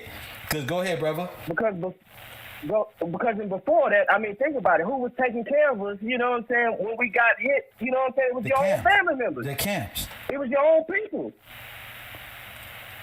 Like if you was to get hurt, you go back, you fall back to your own people, or like you say, yeah, your camp, your people in your camp. But see, they try to. It feels like, to me, it's like set this shit up for both sides, but we gonna control it. Control all this shit through international legal standards. And when y'all come here, we gonna control it. Because before then, everybody else was controlling their own shit. Oh, so they are the federal government. And that's when America was established, when they became legal overlord over the sovereign nation who were ran by the people. That's the so what's it called again? Say it again. That's it right there. The article that I'm reading? Yes. No, don't name the articles. You sent that to me. What was the? No, I ain't sending this one to you. I sent the bondage, the one about the Jubilee. That's the one I sent. Okay, and send me that one too. I just sent you the Discord link. But what's the name of the act that establishes them as who they are? Could you read that part one more time for me so I can get a full understanding? Okay, what did you say? What was the question again? I'm sorry. You know the ending. What they dealt with the Red Cross. What's that? What's legally what did they call it? The last paragraph when we were dealing with. When you were just reading the last little sentence. Okay. Dealing with the Red Cross. You talking about this corner right here when I was talking about the legal standards of the humanitarian treatment in war? Yes. Or the other part over that here? Part right okay. There. Okay, so yeah, that was just the definition of the Geneva Convention. It said the 4 treaties, the 3 additional protocols, and establishment of international legal standards of the humanitarian treatment in war. Now the you singular know. term. Now Geneva, you know why we always at war. You can never bring your troops home under this system because it establishes freedom. Once your troops return home, like Trump was doing,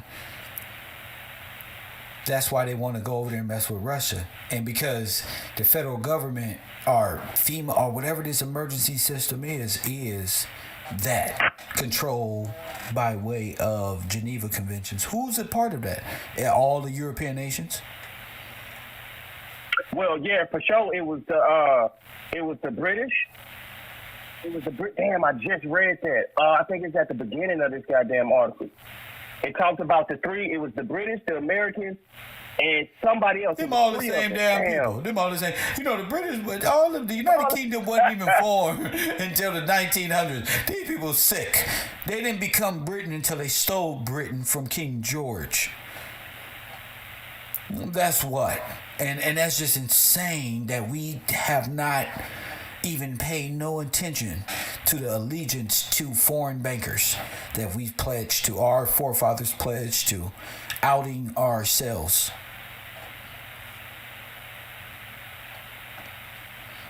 When you go into the captivity of the Red Cross, you're going under the power of the federal government, which is the Fed, which is the bankers' police force. Our policy force, whatever way you want to look at it.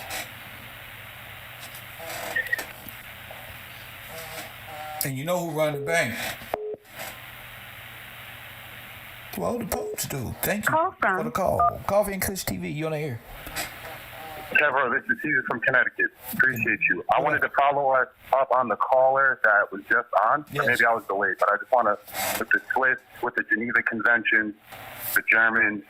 So the Geneva Convention comes out of Switzerland. I don't know if you said that. No, honestly, see? Boom. And that's where the cathedral, the Geneva Cathedral is of the Catholic Church. Go ahead. Exactly. So the Geneva Conventions comes out of Geneva, Switzerland, also where the watches are. So, like, keep in mind, they had good machinery, right? Like metalworking machinery, tools to make metal, or make guns, really. So Switzerland, because like before World War I, they were a regular European country. They were kind of broke. They didn't really have a lot going on. Yes. But after they figured out how to like they had their crafty council. They figured out like to put together the Red Cross. I got all these dots in my head. No, go like, you know, take I your was doing the time. research. I'm jumping with you wherever you go. I'm with you. All I'm right. jumping with you, fam. All I'm right. jumping So with you. you just speak the way you speak. I'm 1-1 with you. Go ahead, King. All right. So again, the Swiss were neutral, so they realized, and they also had the banks because the Swiss they did have it of trust, like trust. You know what I'm saying? Like so real, you can trust them. Because they had the bank, and they had trust because they had laws that permitted their banks to not release their customers' information. You know what I'm saying? That's why Swiss has always been like a tax haven for the rich people, because it's not tax avoidance, or it's not like illegal. They're doing it the legal way. You know what I mean? Yeah. Or whatever they're. So their thing too, right? They're like, all right, war is the most profitable like industry ever, above prisons, above slavery itself. War is, right? So it's like they're like, we're gonna stay neutral. We're gonna hold all your gold and money, which is also why Hitler's gold is in the Swiss banks and like people can't get it out. We're gonna hold the gold, right? And then we're also gonna sell you guns. Because as a personally, like I'm a firearms enthusiast, like as a person, right? So like when you learn the history, the Swiss and the Germans kind of made some of the best guns. I mean, heck, even Glock, like everybody knows them today, is out of Austria. You know what I mean? Like they've been making guns. The Swiss would make and sell guns to these other countries. If you look at a map, right? Switzerland is in between France, Germany, and Italy. You know what I mean? And obviously they were dealing with Britain. You know what I mean? So like they were dealing with all these world powers as they come, you know what I mean? As like doing all their little wars. And then the Geneva Conventions, it really was, the Geneva Conventions was like the hall pass to like get their people immunity to go anywhere.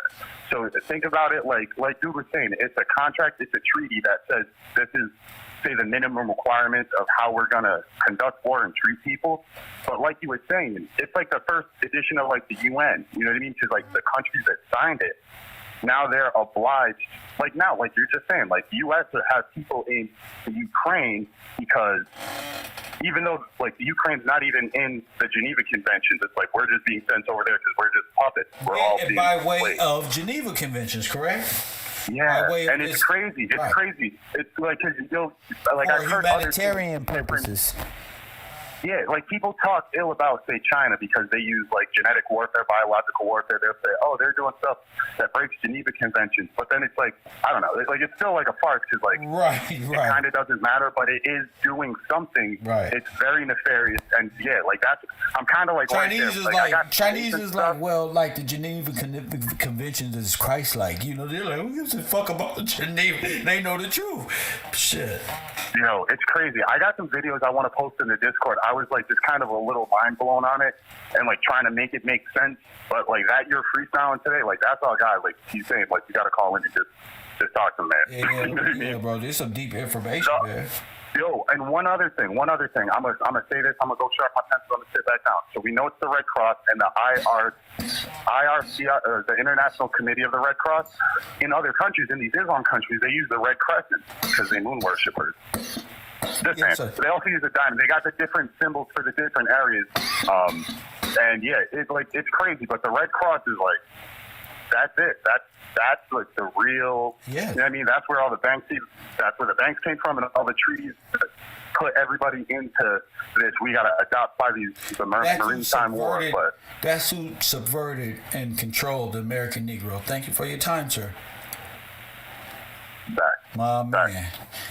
That's who controls and who bought and sold you and all of that. You feel me?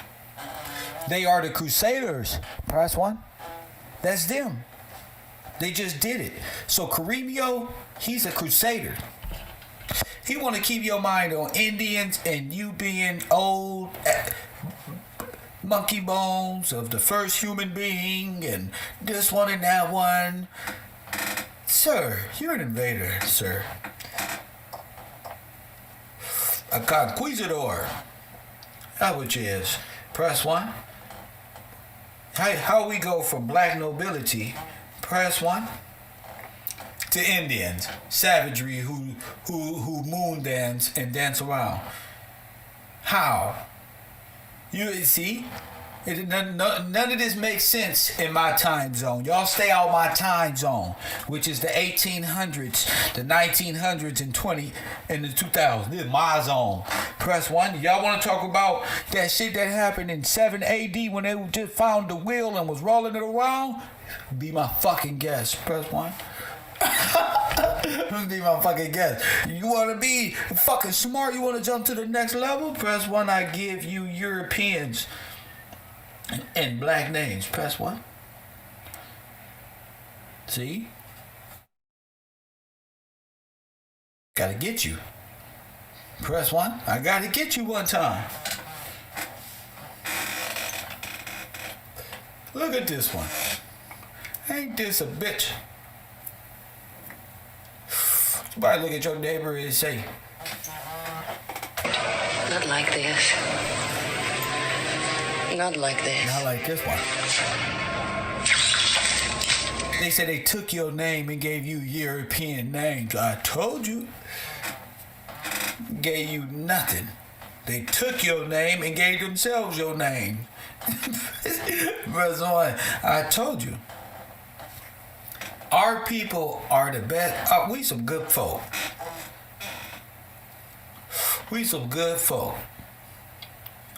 I'm gonna prove that this is all under the rulership of King George. You just gotta know who you is. That's it. You not from no Africa. Africa. We made Africa free. Press 1. What you talking about?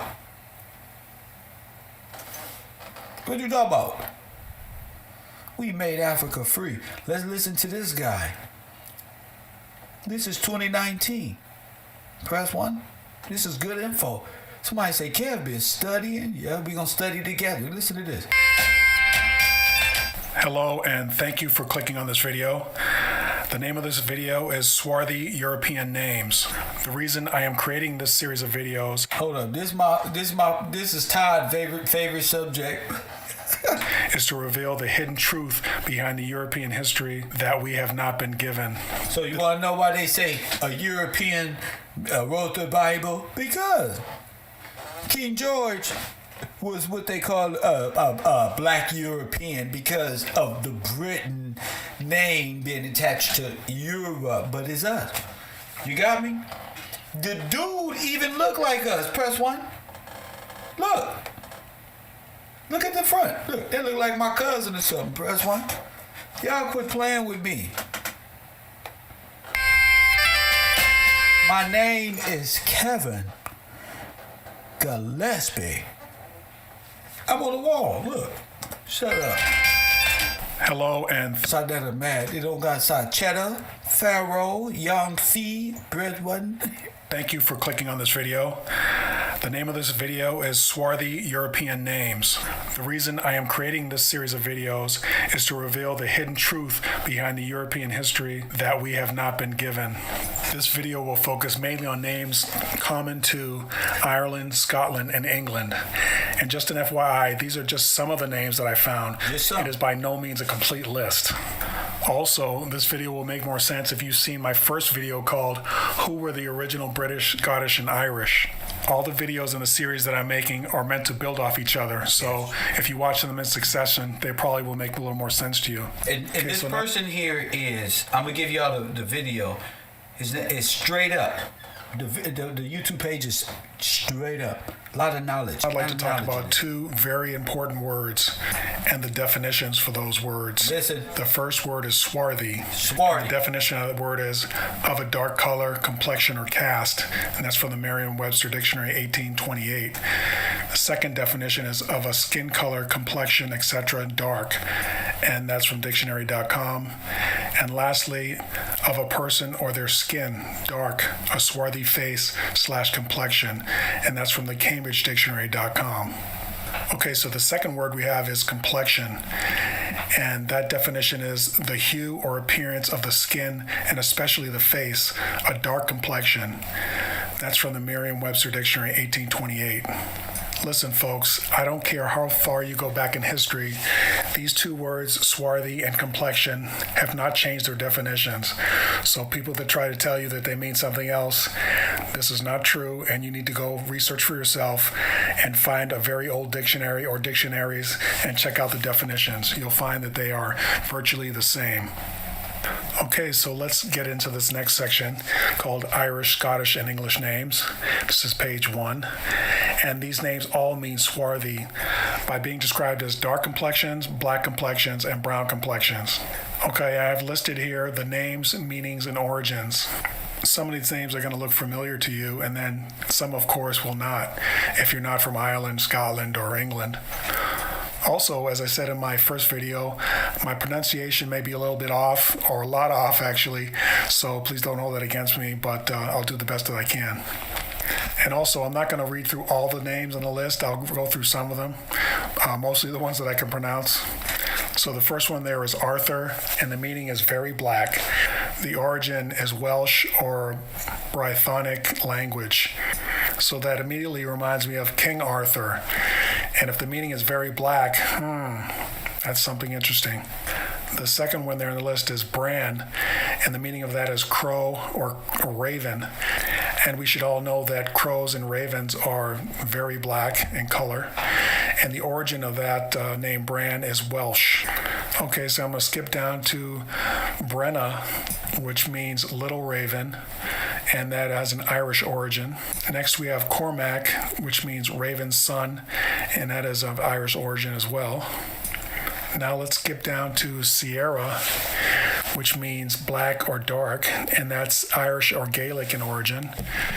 Then we have Kerwin, which means dark-skinned, and that is Celtic in origin. And then we have, let's go down to Kerry, which means dark, little dark one, or dark princess. Wow. And that's Irish or Gaelic.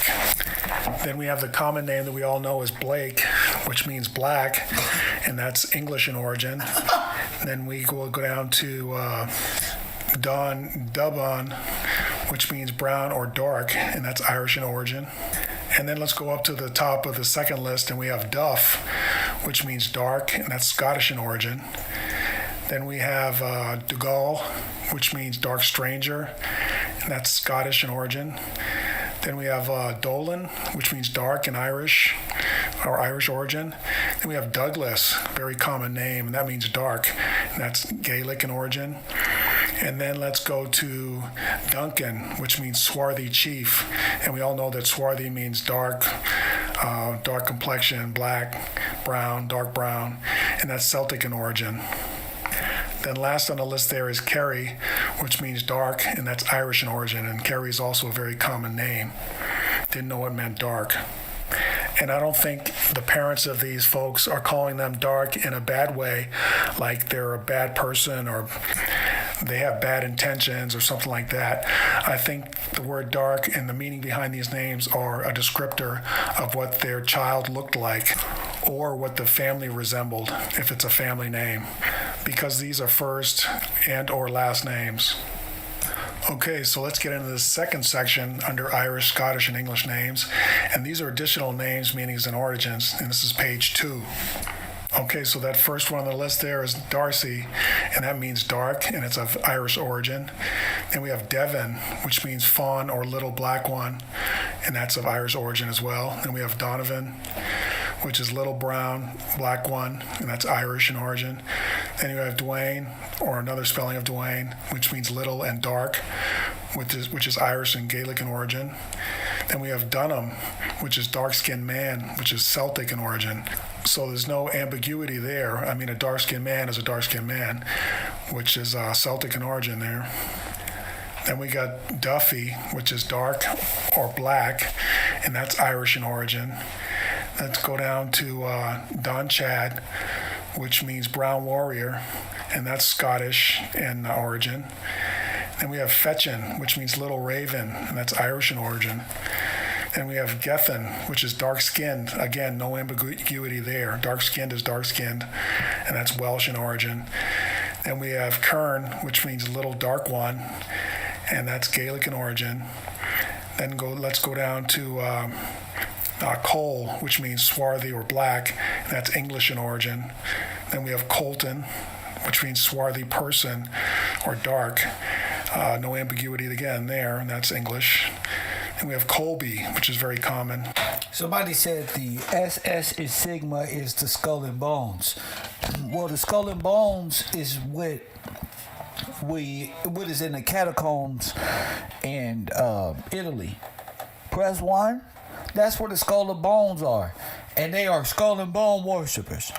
So the skull and bones is just a undertone of saying worshippers of the skulls and the bones.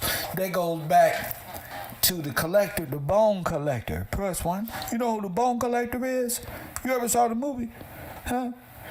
The bone collector is the bones and the blood of the saints that's under the Catholic, under the, press 1, under the Vatican. So y'all quit playing with me. I told you. They don't let the GDs in the door. Press 1. They don't let the GDs in the door. These days, and that's My uncle thinks it's GD. Norish. Then we have Cronan. Fuck you think I'm which means GD? the swarthy one, and that's Gaelic in origin. Now let's go up to the second part of the list there. Let's go to Muriel, which means blackbird, and that's English or French. Then we have McGuire, which is dun-colored or brown-colored, which is Irish in origin. We have Nigel, which means black or dark night, and that's English or Latin. And then let's go to Dorsey, which is dark, and that's Gaelic in origin. Dwyer, which is black, that's Irish or Gaelic. Then we have O'Dwyer, which is black, which is Irish in origin. We have Doyle, that's very popular. That means black stranger, and that's Irish or Gaelic in origin. And then we have Donnelly, which is brown or black man, Irish or Celtic in origin. Again, no real ambiguity there. We have, let's go down to Doltak or Dultak, which means black-limbed, and that's Irish in origin again. Black-limbed, wow, okay, that's talking about someone's arms or legs, right? Then we have Rybak, which means swarthy, and that's Irish. And then we have, again, Sierra, different spelling, which means black or dark, and that's Irish in origin. Okay, so you can all go and find these names. My name better be up there. And I obtained these names. They said they did. Origins. My enemies, my ops on the internet said they did their research on me. My name is Irish, it's Scottish. Press 1. He said, nigga, we've been watching you. Shame. You're not a Negro. You're not a Negro. You're a Scot. Press 1. You're British. You're British. That's what they call me. Press 1. They talk bad about this swarthy boy. Press 1. They're stupid. What an idiot. Press 1. They said this nigga right here ain't even American. I can see their faces right now in the background. We got him, but we got this nigga. This nigga walking around talking about Aboriginal, indigenous nigga, Native American. This nigga's a Scot. Press 1. Hey, tripping. My name is this one and that one. They just mad. From websites that I have listed there below. I'll read them off to you. Nameberry.com, Yeah. BehindTheName.com, If your name Douglas, step to the front. Guess what? You with me too. If your name is Dunn, Devin, guess what else? Huh? Come on over here. It ain't just me. It's all of you. namesdirect.com, babynames.net, mommyan.com, and namenerds.com. And along with searching for these names, I stumbled across quite a few other names and their meanings. And I'm referencing names like Hill, Rivers, Cross, Castle, Knight, Brown, Wolf, Banks. All these names have practical meanings. You know, they live by a hill or on a hill. They live by a river or by, on a river. They had crosses by their houses or whatever, or they built crosses, or they lived in their castles or built castles. They were knights. They had brown complexions. they had a wolf as like their family totem or whatever, or that's what they identified with, and then banks would be living near river banks or something like that. So all of these names had practical meanings, and they described something that surrounded the family in some way. Anyway, that's my opinion. That's my theory on it. I really hope you can look at my research and then go conduct your own to verify this information. And then maybe you'll see that I'll quote the TV judge, Judge Judy, who says, if it doesn't make sense, it's not true. So like y'all history. If it don't make sense, say it with me. If it don't make sense, it's not true. If it don't make sense, it's not true. As I read these names and I think about them, I have to ask myself, why would parents that were white with white children name their children names that mean the opposite of what their child actually looked like? Unless, of course, the parents were actually swarthy, which means their children would be swarthy, and their children would be the same as them, with dark complexions, dark skin, brown skin, resembling a raven or a crow, or anything similar to that. So looking at this section of the video in the middle there, it says 3 main theories. From what I've seen on the internet and journals or websites, there are 3 main reasons that are given for reasons that Scottish, Irish, and English people have names that mean dark skin, dark complexion, brown, dark. Yeah, see, because my name mean handsome. Press 1. See, my name mean handsome nobleman, noble something for the bishop. That's not normal, because I'm handsome and I'm pretty noble, and I consider myself in high position. That's just me. Raven, you name it. The reasons are that the person has dark hair, the person has dark hair and dark eye color. A person with a name like Sachetta, he's a sleazeball. His name gonna match exactly his face. And the person has bad intentions or known like for Don bad King. deeds. Sachetta. So let's look at the first one there. It says person has dark hair. Okay, why that doesn't make sense is that many of these names mean dark complexion, dark skin, dark limbed, black limbed, dark as a raven, dark as a crow. And complexion, like I mentioned in the beginning of this video, means complexion, the skin color, especially of the face. Okay, so that definition is not going to change, and that's why giving someone a name that means dark complexioned or dark limbed or raven or coal or black, when they have a white or a pale complexion, doesn't make any sense. Plus the fact that hair color has nothing to do with complexion. Okay, 2 different words, 2 different things. So looking at that second theory there, person has dark hair, dark eye color. Again, it's the same thing. They're speaking about complexion, and many times the definition of the name means dark complexion or dark stranger or a similar type definition. So saying a person has dark hair and dark eye color and calling them black, or a name that means black or dark or brown or raven, or just doesn't make sense. And last there, it says person has bad intentions or known for bad deeds. I think I mentioned this in another video, my first video, and I said that why would a parent name their child from the beginning a name that meant someone that had bad intentions or is known for bad deeds? That, again, makes totally no sense at all. Mainly because that child has not established itself as a good or bad person. So how are you going to know what its intentions are? Also, some may say, well, that last theory of the person has bad intentions or known for bad deeds, nicknames of adults, but that doesn't make sense as well, because these people were known as like Black Hugh, Black Prince, Half Dan the Black, Olaf the Black, they were called these nicknames by their own people that loved them and liked them. So I don't think that they would mean bad intentions or people that were known for bad deeds. Again, this is my theory. But again, I'm going to have to go with Judge Judy, who says if it doesn't make sense, it's not true.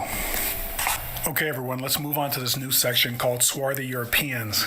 And as you can see there on the top, I have a chart there with a majority of the human skin tones. And as you can see, there are different labels there. They range from pale, fair, you'll hear the word fresh. I don't have it there, but you'll hear that fresh. Ruddy, which is like reddish. Then you have sandy. You'll have tawny, light brown, seguine. Seguine's like a reddish color, reddish brown. Then you have brown, you have dark brown. And at the top, you'll see circled there, swarthy. And the two arrows indicating in between those two marks is kind of where I consider they're swarthy.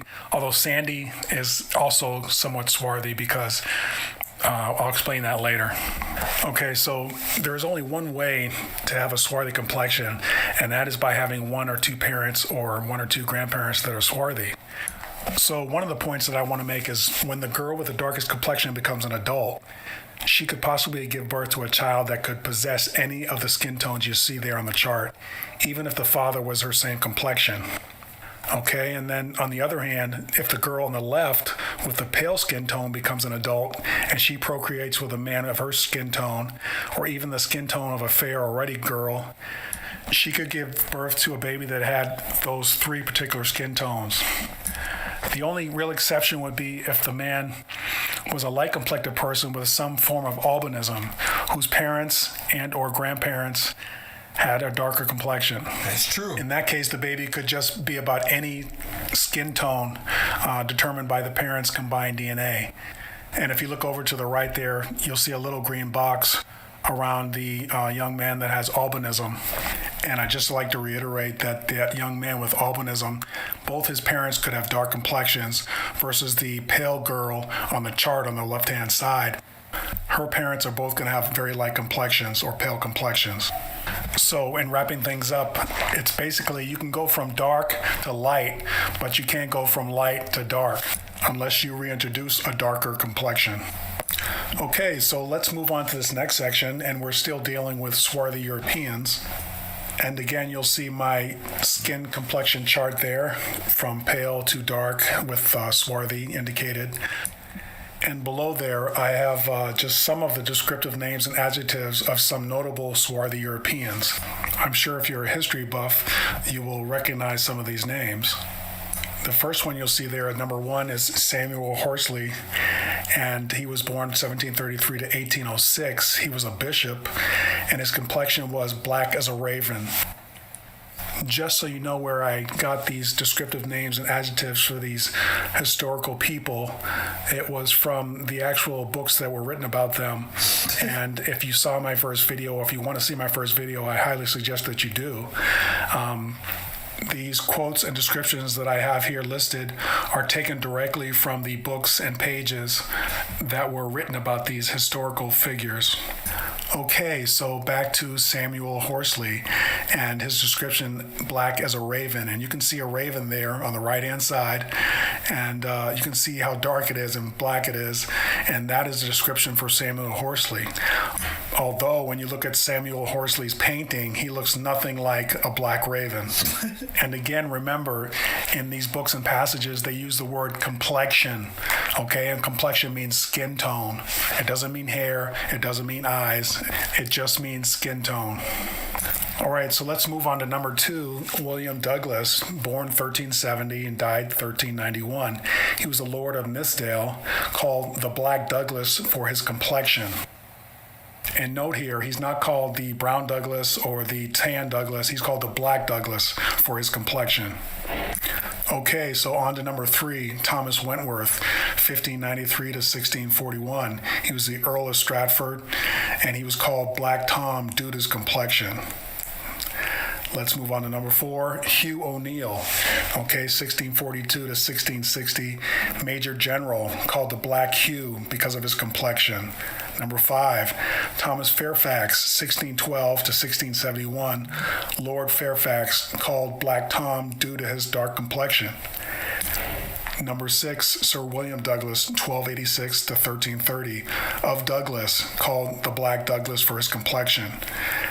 Number 7, James Methuen, 1650 to 1706, Lord Chancellor of Ireland, referred to as a tall black man. Okay, there's no ambiguity there, all right?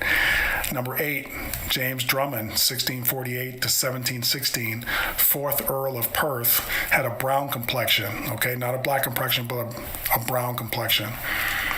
Number 9, Agnes Dunbar, 1312 to 1369, Countess, called Black Agnes for her complexion. Number 10, Anne of Bohemia, 1366 to 1394, Queen of Richard II, had a swarthy complexion. Number 11, Thomas Butler, 1532 to 1614, Earl of Ormond, called Black Earl for his complexion. And then last but not least, up there on the right-hand side, number 12, King Charles Stuart II, 1630 to 1685, called Black Boy by his mother for his complexion. Not brown boy, tan boy, but black boy. So I hope you're understanding what I'm trying to say here is that they were swarthy Europeans, okay? There's no doubt about it. Also remember that these are just notable figures that were written about, okay? They didn't write about the average Joe, okay? The average middle class or lower class persons. So just realize that there were thousands of swarthy people walking around, living their everyday lives. But, generally books are written about important people, not just everyday regular people, so keep that in mind. Okay, so I just wanted to make this section of the video to reemphasize what complexion means. And I'll read again the definition from the Merriam-Webster Dictionary, 1828. It is the hue or appearance of the skin, and especially the face. And the example they use in the dictionary there is a dark complexion. And as you look at the chart that I've assembled here, you have 8 individuals, 4 of which have a swarthy complexion and 4 that do not have a swarthy complexion. All these pictures I got from Google Images. The 4 individuals on the right-hand side that do not have swarthy complexions, they are listed in Google as being of Irish descent. Now, the 4 individuals on the left-hand side, Google considers them to be of African American descent, although, based on my research, folks, we don't know if they are from Africa at all. They could be from a lot of different places, but the point here is that they are swarthy. Now, you'll see this first blue box, and I put that around a woman that is swarthy, which is, if you look at her, she has like a medium swarthy tone. And then the second blue box I put around the gentleman below her, and he has a somewhat swarthy tone, skin tone, complexion as well. Now I'll move on to the gentleman in the red box, and he is much more swarthy, darker complexion. And then last, I'll put the green box around the young woman who is very swarthy, very dark complected, and you could probably consider her dark as a raven, which is the complexion that they gave Samuel Horsley. I got a cousin like that. Although when you look at his painting, of course, real good he's hair, definitely not real swarthy or dark as a raven. Why raven? Because now when you look over at non-swarthy, if you see ravens are like. Not like warthogs, dark. Ravens are like smooth, shiny dark. There's like a shine to them. You feel what I'm saying? Whenever you see like a crow, their feathers it's always like they're shiny black. You know what I'm saying? They're like shiny, like she is. Like if you look at this girl right here, that's when you see one of these females out. And the brothers know what I'm talking about. It's just one of them shiny dark sisters. It's like, oh, they say the blacker the berry, it's way to the Jews. I say the darker the flesh and the deeper the roots. Individuals, you'll see that they do have dark hair, dark eyes, but they definitely don't have swarthy complexions. So when you read these historical books and journals and everything else, and they mention people with swarthy complexions, These folks don't have swarthy complexions. They have dark hair and dark eyes, but their complexions are definitely pale, fresh, fair, but definitely not swarthy. So there is definitely a contradiction in the explanation for why the Irish, Scottish, British, and even some of the other Europeans that are listed in books and novels and journals as being of a swarthy complexion. And it's not just myself and other people saying that these Europeans were swarthy. Benjamin Franklin actually listed a bunch of different swarthy nationalities from Europe. And back in the 1700s, when he spoke about these people, these nationalities as being swarthy, I believe they actually were swarthy. And in future videos, I'm going to get into what actually happened to these nationalities of swarthy people. Okay, so let's move on to this next section of the video. It's called keywords. And these keywords are the terms that I search for when I'm looking in historical documentation, books, novels, journals, newspapers, those sorts of things. These keywords stand out to me, and I kind of hone in on these words. And I wanted to share them with you, so when you see them, they will actually stand out to you, and they'll remind you of this video and what I'm trying to clue you in on, so that you will start to see the contradictions in what we've been taught and the education that we have been given. So real quickly, I'm going to go down this list of words. First one is swarthy. Second one, complexion. Third, dark complexion. Fourth, brown complexion. Fifth is countenance, and that definition being a person's face or facial expression, and that is from dictionary.com. Okay, so number 6 is olive complexion. Sanguine complexion is number 7. Number 8 is tawny complexion, and number 9 is ruddy. And ruddy can apply to both ethnicities. Really, ruddy can apply to just about any ethnicity. Any ethnicity could have people with red hair. But here I have several photos from Google Images of what many people in this country of the United States would consider African American people. But all these folks have natural red hair and ruddy complexions. So I just wanted to show you that. Okay, so the next section of this video I've labeled Black Irish, and I'm going to show you a bunch of historical American newspapers that happen to mention some of the key research terms that I went over earlier in this video. So I'm going to start on the left-hand side with Patrick Leakey. I'm not going to read the whole paragraph, but just some of it. Oh, and also this newspaper clipping was from the Pennsylvania Gazette, dated August 13th of 1767.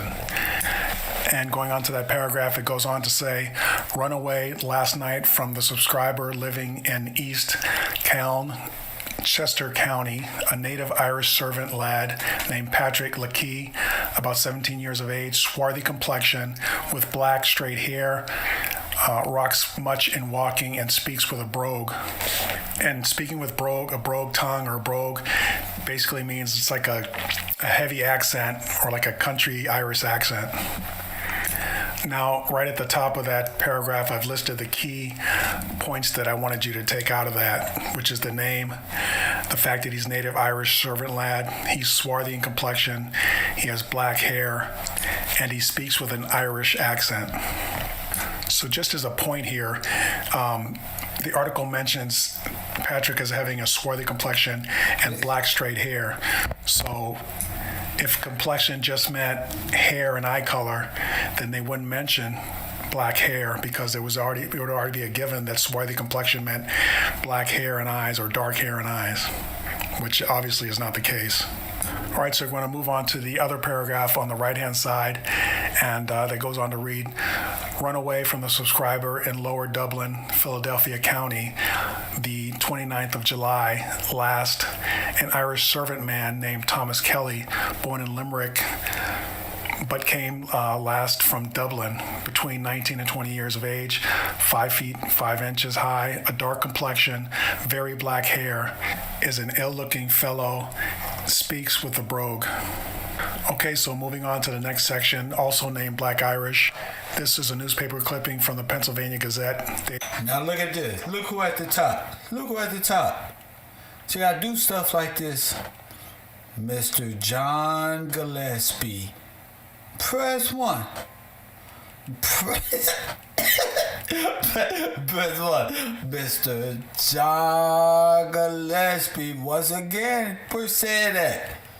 I saved that part for Sid. I didn't want to show Sid that because Sid, he loses marbles. See, Sid studies this shit. And I wanted to hear Sid with this right here. Because I know he around here watching. Sid, look who popped up again. Mr. John Gillespie. Them niggas, you can't even catch a Gillespie. Press 1. Nigga, you gotta use the whole force, nigga. Where they at? Press 1 to go in and get them. Maybe the motherfucking agents pull up. No, gentlemen. Hey, that motherfucker gone. Press 1. Also named Black Irish. This is a newspaper clipping from the Pennsylvania Gazette dated April 22nd, 1778. Facts. And I'll go on to read this paragraph. It says, $80 reward, deserted from the 13th Pennsylvania Regiment, a certain John Gillespie, a stout, well-set man, about 5 feet 7 inches high, of a dark complexion, black hair, born in Ireland. I'm going to skip down to the second individual, Thomas Bigley, by trade a weaver, enlisted in the Carlisle, an elderly man about 5 feet 6 inches high, dark complexion, black hair, born in Ireland. Moving on to the next section of the video, I've labeled it Black Irish Immigrant, and this is from a newspaper clipping from the Pennsylvania Gazette, August 21st, 1740. And this is actually Benjamin Franklin's newspaper, and you can see there at the bottom, it says Philadelphia, printed by B. Franklin, Postmaster. So I'm going to go on to read the Postmaster B. Franklin said... Paragraph here on the right-hand side. It says, runaway on the first instant from Richard Porter in Talbot County, Maryland, an Irish servant man named Patrick Downs, age about 25 years, of middle stature, black complexioned, with a black beard, by trade a tailor. Remember earlier in the video I spoke about Benjamin Franklin. A tailor who dress people up in some of the finest wear. Remember in the first Kingsman, what he said? He said the tailors dressed very powerful men up. And they knew a lot of the men's secrets because all they did was dress these brothers up so they was privy to information. Facts. A lot of tailors were spies for foreign nations. Well, we were bought off and stuff like that. Facts. And his disdain for swarthy European nationalities. So being the publisher of this paper, he is describing people that are being looked for that are runaways or deserters. So he's going to list these people's descriptions exactly so they can be found by other people. And lastly, let me bring your attention to those 3 asterisks there. It says, there is no mention that a black complexion was out of the ordinary or that an Irishman has a black complexion. Honestly, I think that if a black complexion on an Irishman was unusual, this article, as well as others, would mention that fact. Okay, so let's move on to another article. And again, this one is titled Black Irish Immigrant. And this is from a newspaper clipping from the Pennsylvania Gazette dated December 25th, 1750. And again, this is Benjamin Franklin's newspaper. Okay, so the newspaper clipping goes on to say, 4 pistoles reward, and pistols are gold coins. Runaway on the 13th from the subscriber living in Chester County, Pennsylvania, an Irish servant man named James Ward, of a middle stature, about 23 years of age, dark complexion, down look, sullen countenance, can hardly look a man in the face. Indentured servant, meaning worker, meaning not emancipated. Press 1.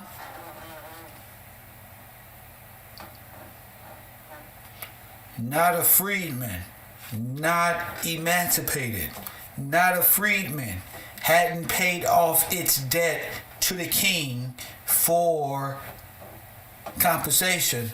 For what? Now that 10% goes to the church, which is the bank. You go to church, you give 10 back, boom. Go to church, you get the word, and you can grab them one of them little envelopes. Grab one of them old envelopes and put your little 10% in there. Don't look at him. know in your heart, in your mind, what you put in 10% for. Seal it up. Give it to the church. Eat the free donuts. Talk to the deacons. Get back in the Cadillac. Go eat with the family and go home.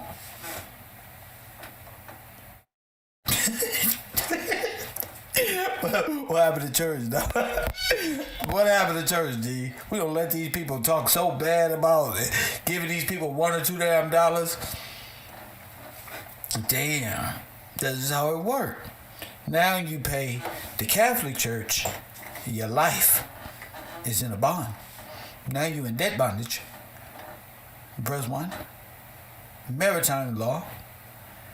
Well, you're not operating off the law of the land, Bill of Rights. You're operating off of fantasies and the search to find a big house and a white picket fence.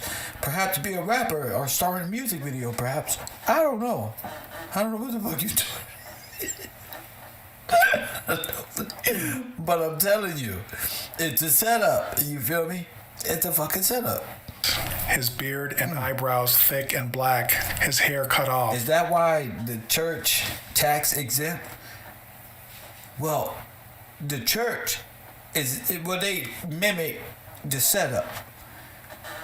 You was never tax exempt. They got you with the tax exempt shit stuff, but you're in debt bondage. But look, you always, until you was emancipated and free, you always paid back for the trip that got you into the establishment. You got me? You gotta pay your debt to society. That's how the church stay active. That's how the church take care of poor people. It's how it works. That's how the king stay the king. That's why the church anoints the king. You got me? It's all a machine that takes one to study to understand. You just can't wake up and join the Illuminati Facebook group and think you gonna know why every damn thing, because all these conspiracies is floating about. It's not that complicated. It's very simple. They make it complicated for you. I want you to realize that the people in these newspaper clippings, these runaways, are indentured servants. And basically an indentured servant is paying for their passage from Europe to the United States via a boat, of course, because these are very poor individuals that have no money. However, they do have time. So when you get emancipated, I give you my name. Not by birthright. Verse 1, you ain't got no blood in you. You a third. But you emancipated. You have a name. See how this works? You got a name. You can work. You can rent, lease, open a business. 10% kickback to the church. And don't look at it like it's a mafia movie. Like you just got to, I gotta give this one. Because they got good word and they do good things at the church. That's why. And there's rules and there's basic instructions before leaving earth. We all got a limited time and we all gotta discipline ourselves. And every week we gotta check in. Press 1. And you can go check in the big U or you can go to church. You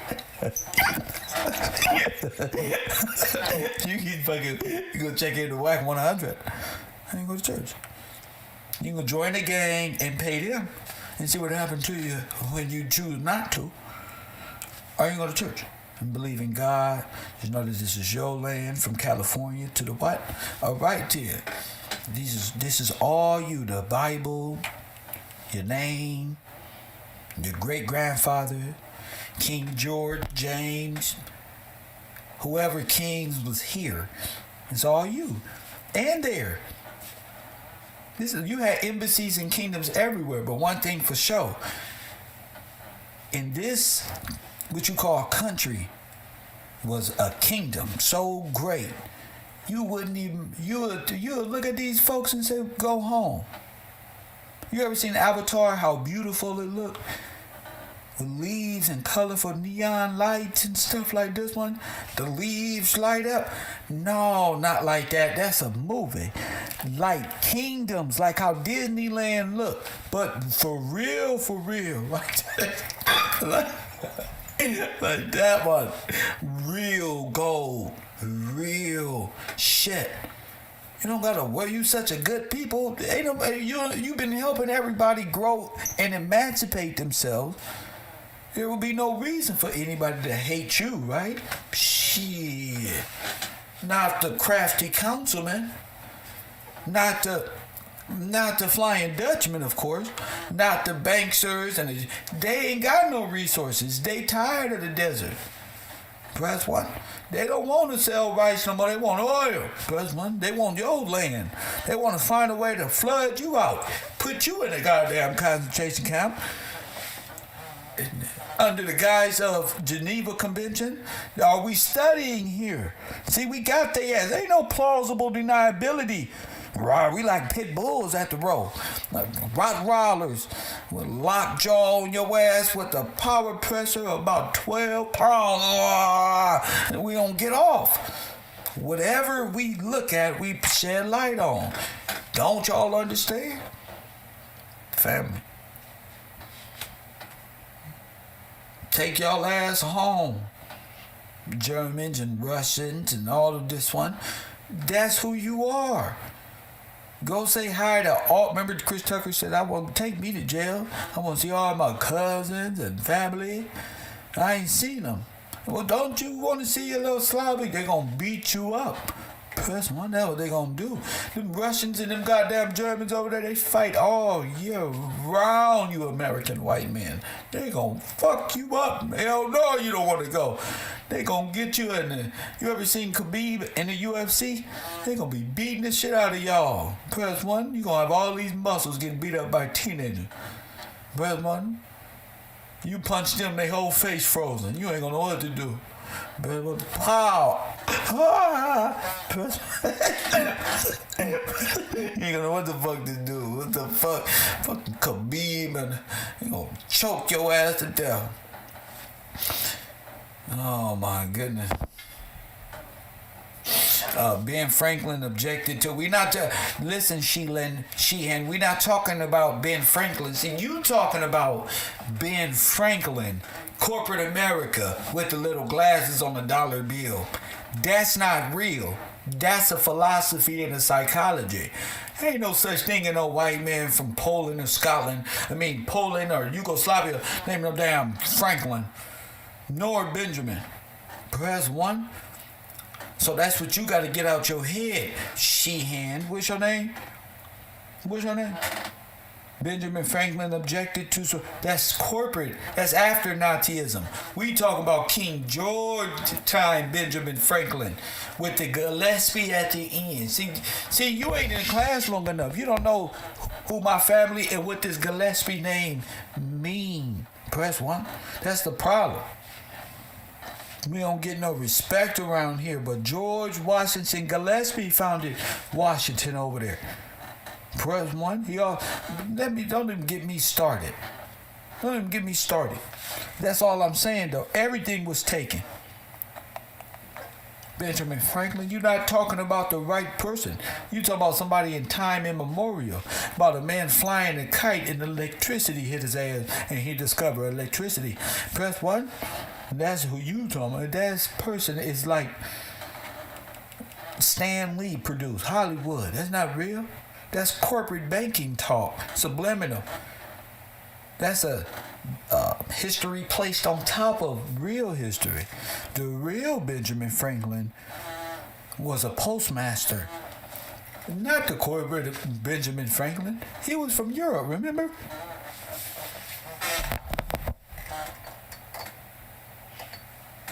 That's not real.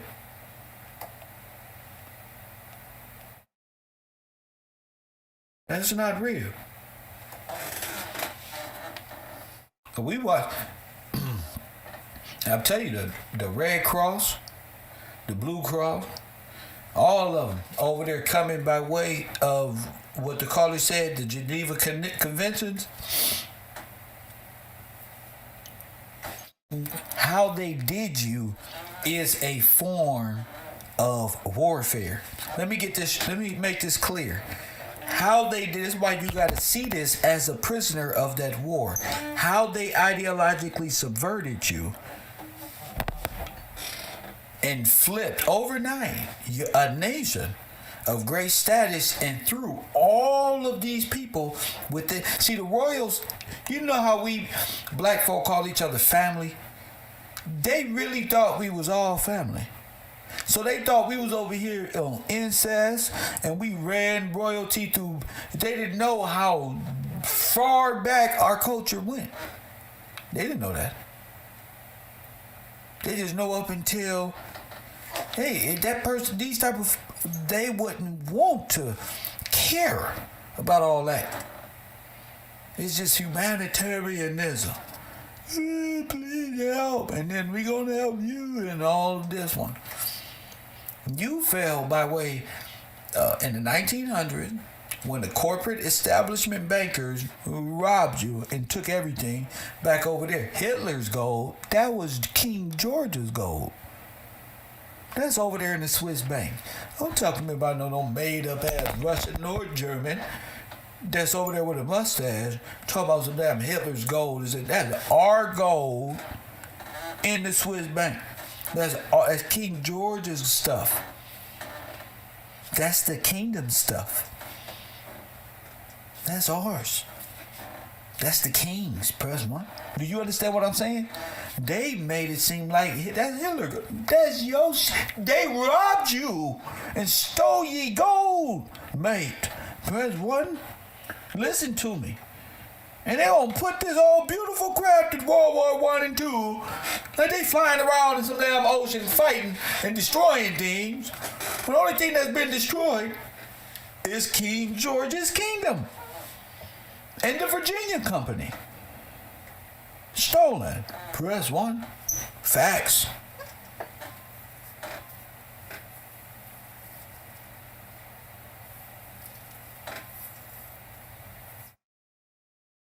The only thing that was taken, and they got the citizens through manipulation, floods, disease, stuff like that, to turn on the king. Meaning, the church got the people through what they doing with all this to turn on and label the king unsuited and unstable to handle such thing after they established a Geneva Convention manipulated as footprint here on your land, and they don't want to get off, and they don't want to go home. They don't want to give you gold. They don't want you to wake up and say, wait a minute, where's me gold? See, the promise of God has something to do with the rainbow. The rainbow has something to do with the gold. The pot of gold that's after you discover why the rainbow. The rainbow symbolizes the covenant God made with you. And you made with him. You can't get to the gold until you honor the covenant. Press one if you understand what I'm saying. The rainbow symbolizes the covenant.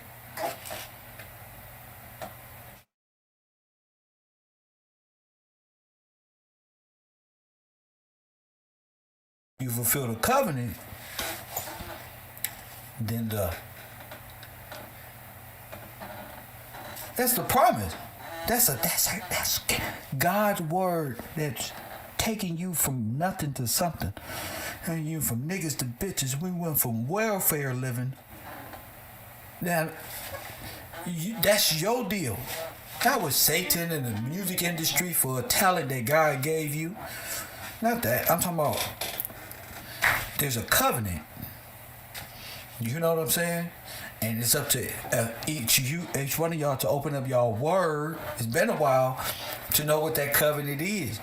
You know what I'm saying? To even understand what I'm saying. You can't do that being no Pan-African. No American Indian. Ain't no life in that. Ain't no covenant. There's no promise. No prophecy. There's no redeemer. There's nobody who sacrificed their life to redeem you and promise you a covenant and fulfill things. That doesn't happen nowhere else. Just the scripture. greatest movie ever produced. if you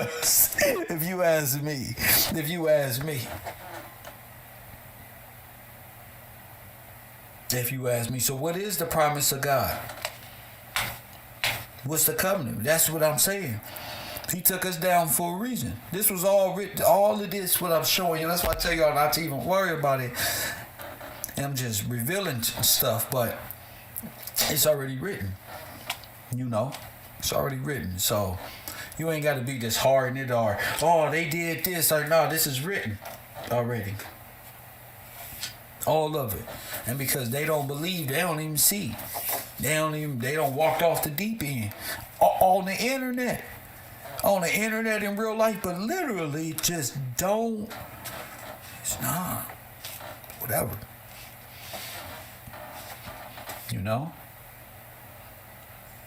And they are. These names right here. Y'all know this. We know this already. I'm just trying to give you an idea that whatever the territory of royalty was you were. That's one. You get what I'm saying? If Liberia was established by America, us over here, then that's our nation and really ain't even noticed it yet. That claim, that's ours. Did you get what I'm saying? And all citizens there are by way of King George, if this was, and it is, but I'm saying that will be the children of who emancipated and became free by building, working off their debt, becoming, owning, and taking part in their own future. You get what I'm saying? God worked through us. Facts. We build. That's what we do. Think, plan, plot, strategize, and bomb first and make it happen.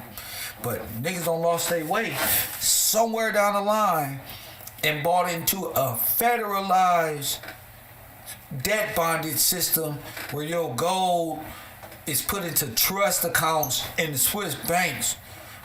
And these people are able to come on your land, sit, and pretend, and then open up concentration camps, alter your history, tell you came from. You see why they can't. It's hard to know what they gotta admit that our forefathers. They rather just say, I ain't did nothing. That ignorance condemns a man, right there. Not wanting to hear truth, that only condemns you. I've been there. Never have I wanted to do. Never have I thought I would know this to be able to say it. You know what I'm saying? But God is good. For people to even think that this is a game, it's not. Shout out to Royal Purple. Good to see you, Queen. Yep. They came over here, and those same immigrants you see smiling and stuff, they put on new clothes, was inseminated, given new names. All of the names in World War I, they was giving them names to them people. They came over here. The more y'all went to war, and a lot of y'all went to war with those people. They didn't go to live. They went to build it up with their husbands because they was in war.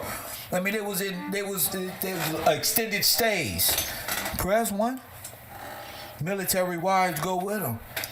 Everybody was in the military, so you really just got old people and niggas and who don't want to do nothing out there. You understand what I'm saying? So when the catastrophes happen, your military is in war. You don't hear, your military don't even hear no news about back home. The internet, think about it. The whole nation. Or 1, 2. You think it was a space and time between that war? Hell no. That was the grind of the Red Cross, or the concentration camps, or the Swiss banks facilities. And I believe that they were exterminating Afro-American men and women in the Red Cross extermination camps in America. Yep. And they used the Native American history story to cover that massacre up. We need to do blood tests on these Native Americans to see if they Japanese. Get up out of here too. We need to do research on them. Some of these people Mexican. Some of these people from all different nations, and because they get a federalized check to be and assimilate themselves and hide our story with their benefit, I'm not with that. And I'm going to sit by and be an entertainer and not speak up on these things that I see clear as day. I don't know what you see clear as day. Maybe your attention span as a man is focused on other shit, but I'm looking for the highway route. We got to be able to explain why we don't got shit. Can you do that? Why you worried about what's going on in the gang world? And could you explain to your enemies how you know who they are? You know what I'm saying? It take a lot to do this, you know. Shout out to the family. It take a lot to do this truth. It's a lot of sacrifice that go in that. You know what I'm saying? That's why I said I ain't sitting back waiting for especially no black men. Oh, good morning, Kev. Oh, what up, man? Oh, fuck all that. I did that when in my 20s. Never got me nowhere but jail. Further and further back. Fuck that. If you right here at the row, you better become a vocal point or just press 1. Disagree with the chat, hit the like button. Don't go into no strong conversations if you can't do it on the air. Facts. I think all black men need to be able to, ain't no act like you do because you on the same subject. No. It's knowing what your subject matter is and attacking the system that ensnared you. You got cinema. You got a whole thing of propaganda. I don't want to hear about no damn Illuminati. Explain to me how your enemy constructed this damn cinema to project on you and at the same time do this. And then at the same time do this. And put it all on you. See, the thing is, niggas don't like to take note. And then put it all on the board and then look at it, smoke a blunt and ponder. I don't believe I don't jot it down the damn machine. Yes, it's that easy. Research, study. You don't call in because you're not studying. That's why. You don't study. That's the problem. Knowing Kev is one thing. Studying with Kev is something else. Press 1. Knowing Kev is one thing. Pressing 1 is one thing. But when you know this, the reward in you knowing is greater. G, you were right the whole time. All these years, people thought you was crazy. Why are you wasting your time thinking about that when you could be thinking about this with me? Why are you doing this one? Why you always coming around talking like this? Well, you finna go fuck some hoes. We finna go fuck some niggas.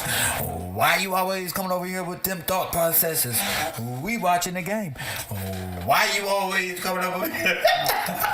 Why you always thinking about this type of shit? We done went through all that to know we right? Hell no. You gonna hear it now. Yeah, the American Red Cross. I said it. You want to sue somebody? Sue the Red Cross for the concentration camps and the enslavement of black people and making them indentured servants and refugees on their own land. Sue them. Sue the federal government for the $5 Indian for stealing your heritage. And sue the Catholic Church for allowing the murdering of your soldiers over there in Italy. Press 1 while we was there to help. Press 1. You gotta see you gotta know what you're doing. You gotta, you, and you. Come here.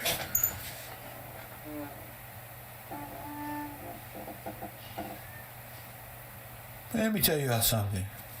You are stateless. You got big weapons and stateless. You stateless. Stateless. You leasing. I'm thinking, as a kid growing up, I'm thinking this American government is strong as hell. Man, these people leasing. God don't show me. These people don't own nothing, can't own nothing. Ain't got to manipulate you to even pretend to own something. And we so ignorant and caught up in their media entertainment and so ashamed of your portrayal. I know what it is. It ain't even entertainment. You afraid to go back to the word. That's what it is. You just, I'm fucked up so much.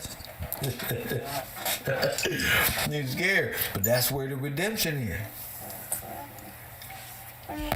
That's what you gotta get back into.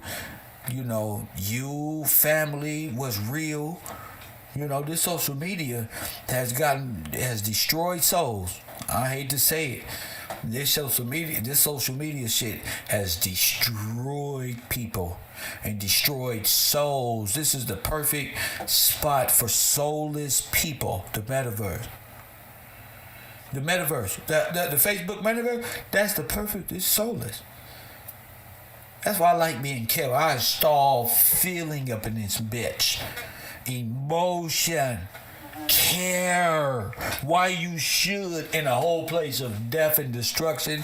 Don't care, troll all day, fuck that, unorganized, fucking mass mayhem. So what? Fuck him. So what? Kill him. Raise the bar. Raise the ratings. Get your likes. Get this one for death. Yeah. Sex, drugs, prostitution, and I'm over here on my shit, dog. Press 1. I feel good. Y'all just don't know. I be waking up like, I'm finna tear this shit up. You feel me? I wake up like that. We finna talk about, we finna uncover, and sometimes just like today, just basic conversation. Where my food at? Basic conversation. You heard? You heard, New York? Basic combo.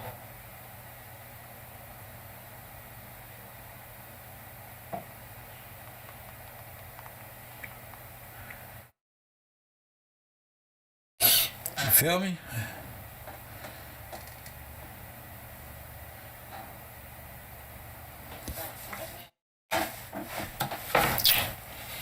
Nobody else is telling y'all your whole nation fell by way of invasion through a humanitarian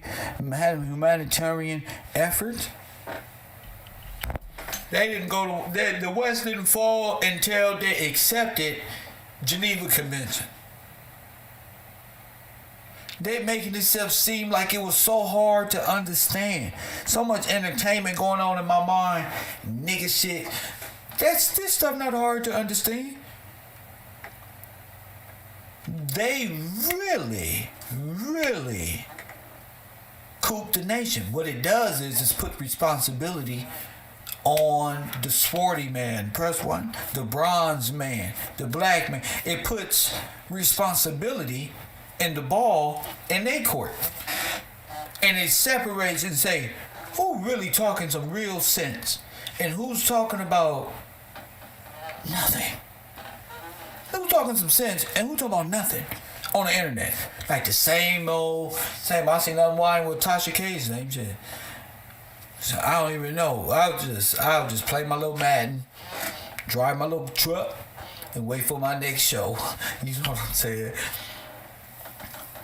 It's tough out. It's crazy out here. I will definitely do more research. My bad. I don't know what you need to do. I don't know who you are. I don't know what you need to do. But you're not in my Discord. You're not dropping that info. You're not doing that. You're not calling in. You hear me, She-Hand? You need to do more than just more research. Join the research club or something. I don't know. I heard that for 3 years already on this internet, and the last 2 years been great. But guess what? I don't know what you need to do. I know what I'm saying is real. I know that word, you know? See, people don't like the Bible side of history. They don't like that side. They like the side of white man did this to me. They don't like the responsibility side. And that's cool. Because that side don't want you neither. Don't want your dollars. Don't want you at all. You know, a lot of people want the information, but don't want the complete information. They want to feel good until. But when I say the responsibility is on the black man, these niggas bag up. Oh man, they've been listening to Kevin Samuels on the low. They be so used to blaming mama and they want to blame somebody. The responsibility, ignorance of the law is no excuse. Every black man in America, criminal, needs to know this stuff right here. If the law that you living in, even maritime law, you gotta know something. Y'all just go look at young Dolph murderers. No lawyers, and when they do get everything fucked up. Everything fucked up.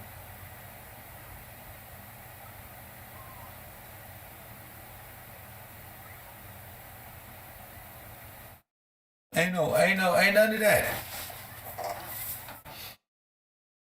Don't take from me and only like me when I get to the feel good part. No, the Bible is how I know this. You know, there is no pot of gold without keeping the covenant. There is no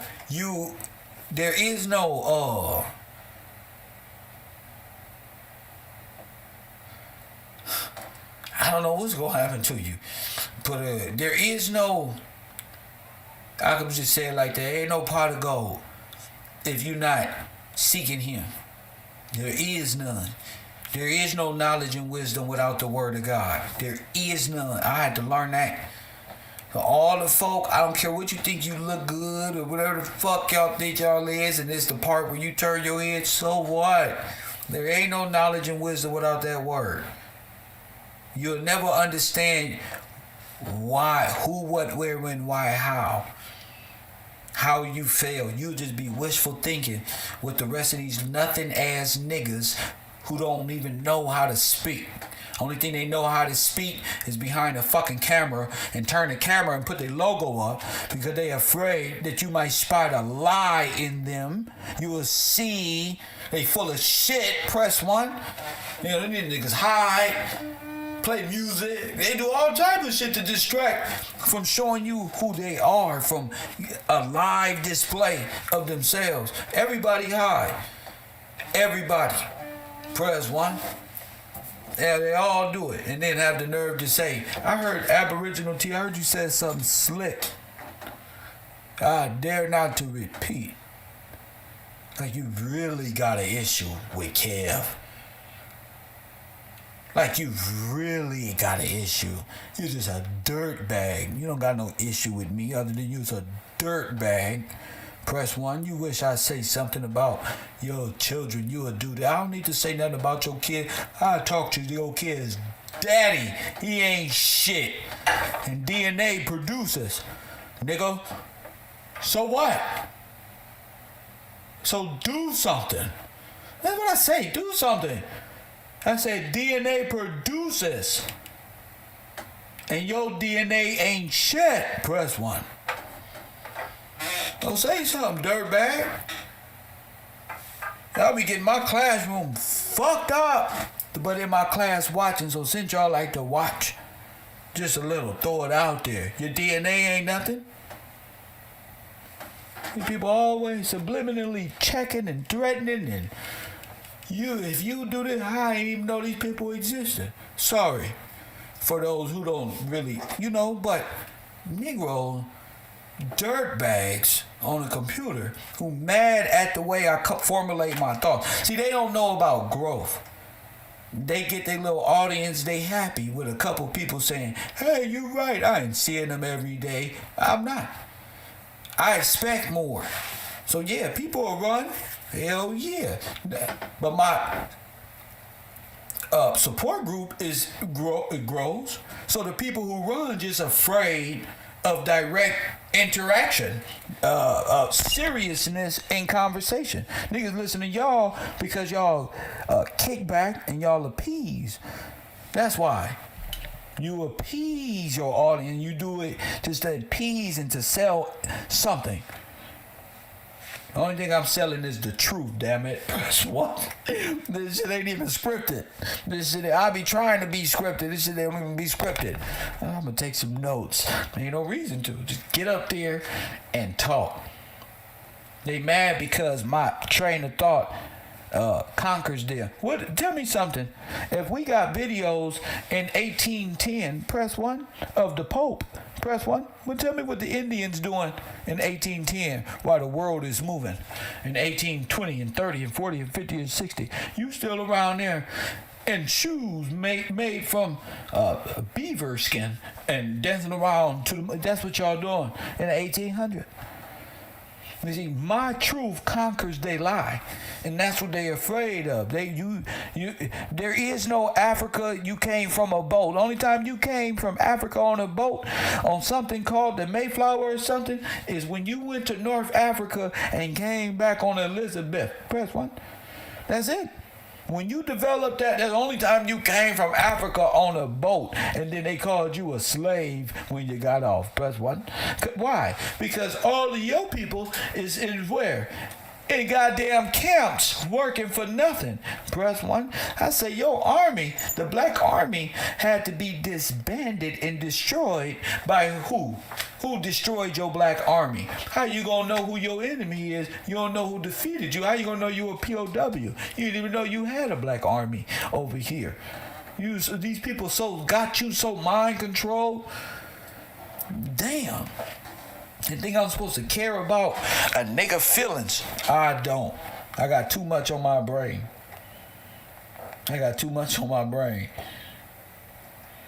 And my lunch on the way.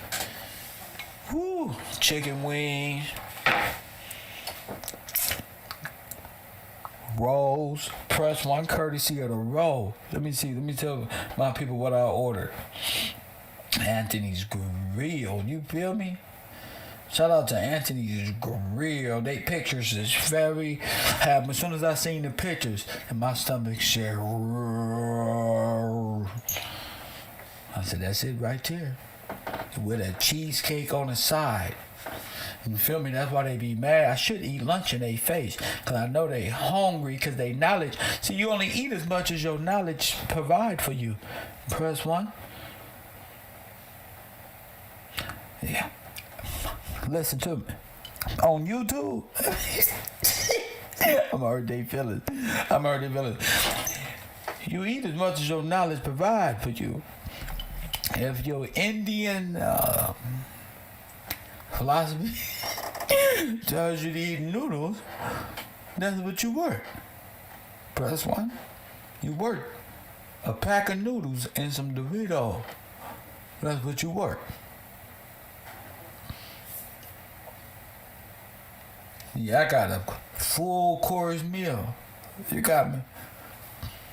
I got full. See, my students make sure the student, no matter what I say, I yell at them, block them. Yeah. Let me tell you something about you weak niggas who be caring about being blocked. My Discord gonna block you for inactivity. So if you not, don't question me. Why you blocked? I didn't do nothing. Niggas and they feeling. Oh, all right then. All right then what? What I the fuck? Oh, I'm blocked and I can't. Nigga, that ain't got shit to do with me. You better start typing. You better start typing. That motherfucking computer bot on their head. Get out of here. Get out of here right now. Told you, if you need to be unblocked, just let me know. That motherfucking computer ain't playing.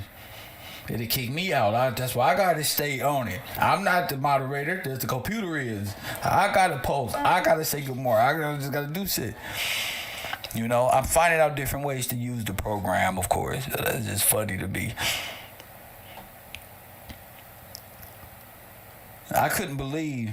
Hey, check this out, y'all. Y'all want to see some crazy shit? Just because we here, y'all want to see some more truth? Of course you do, right? Before I get to the look, when the Indians was here, why? Look at this, wireless. Look at this.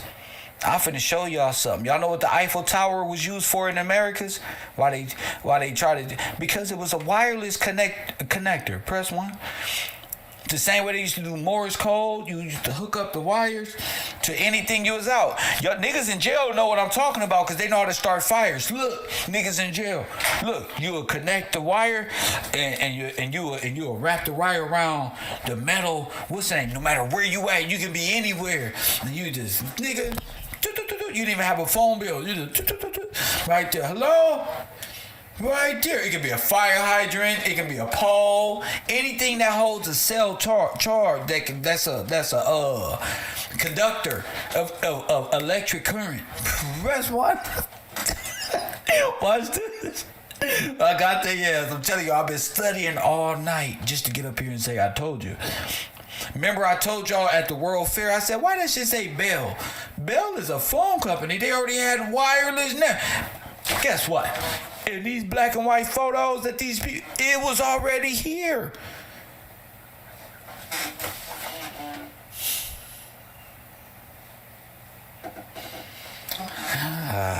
Let this lady tell it. Look at this, y'all. Look at this. Hey, let me tell y'all something else. You remember the old movie?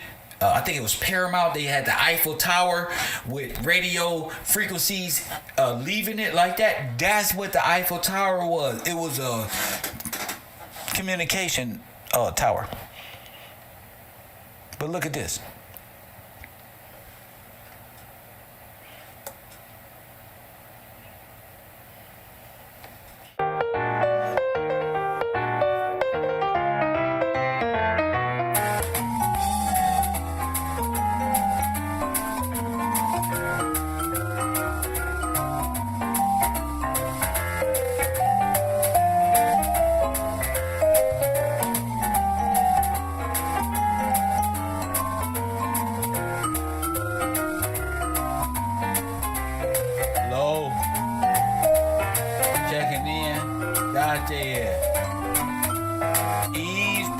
Wireless phone, and hubby won't have the time when he had. Oh, cause they been working. Girl, hold up. When he have to carry.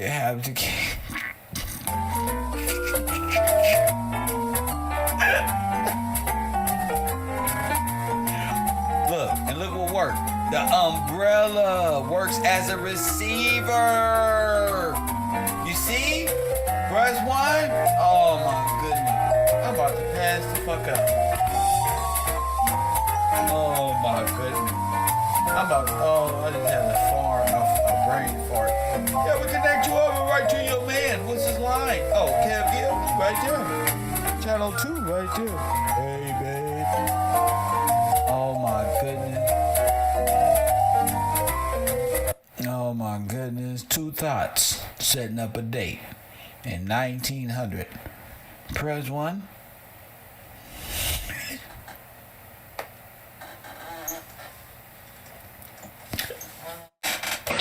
Not like this. Not like this.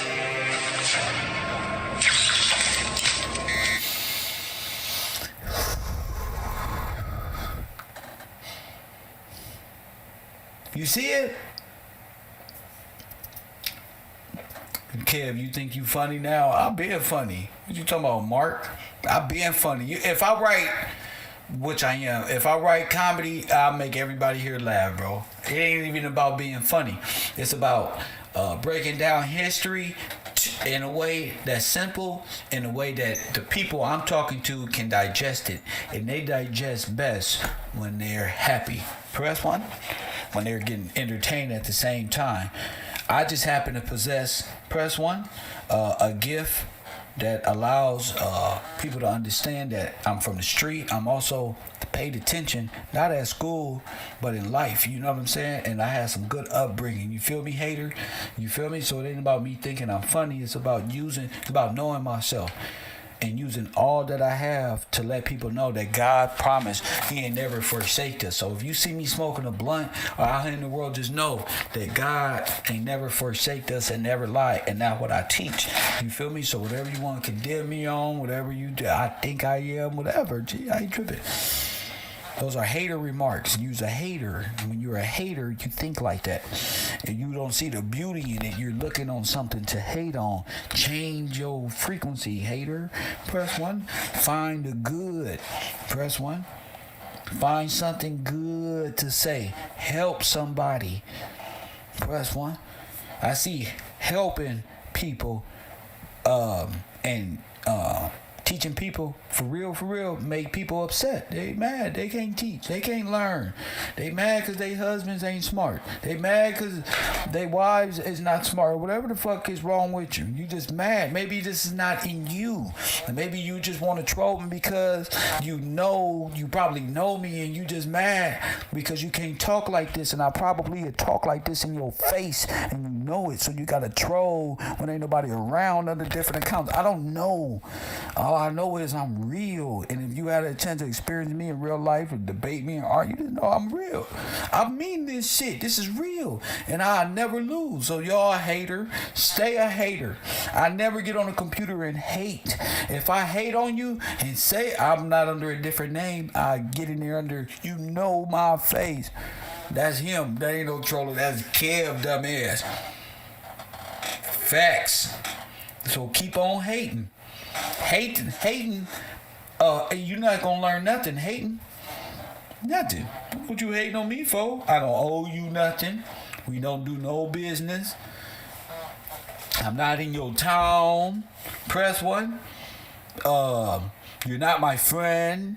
There's nothing. Like, black folk act like I care that you hate. So what? I used to care, but so what?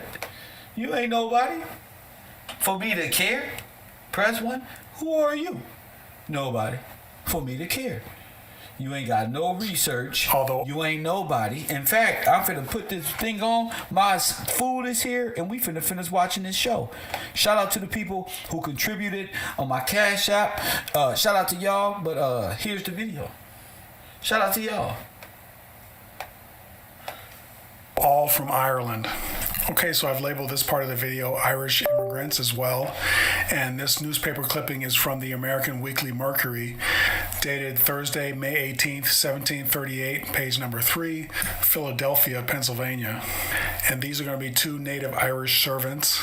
And this paragraph goes on to read, ran away from the 31st of March past from Moses Vernon and William Lindsay of Province in Chester County near Chester, two native Irish servant men. From Moses Vernon, one named Peter Ryan of middle stature, blackish straight hair, thin-faced, palish, about 20 years of age. The other from William Lindsay named Dennis Adagon of a middle stature, swarthy complexion, black-haired, about 20 years of age. And then further down it says, has the brogue on his tongue.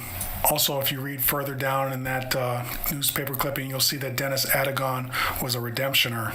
And I've added a paragraph there at the middle bottom. It says, redemptioners were European immigrants generally in the 18th or early 19th centuries who gained passage to American colonies, most often Pennsylvania, by themselves into indentured servitude to pay back the shipping company which had advanced the cost of the transatlantic voyage. And that's from wikipedia.com.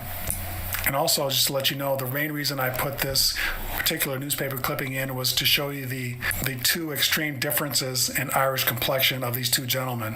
One being white or palish, as they say, and then one being swarthy or black. Okay, so now we're going to move on to a new title, and this one's Black Scots. This particular newspaper clipping comes from the New York Journal, the General Advisor, October 27th, 1774.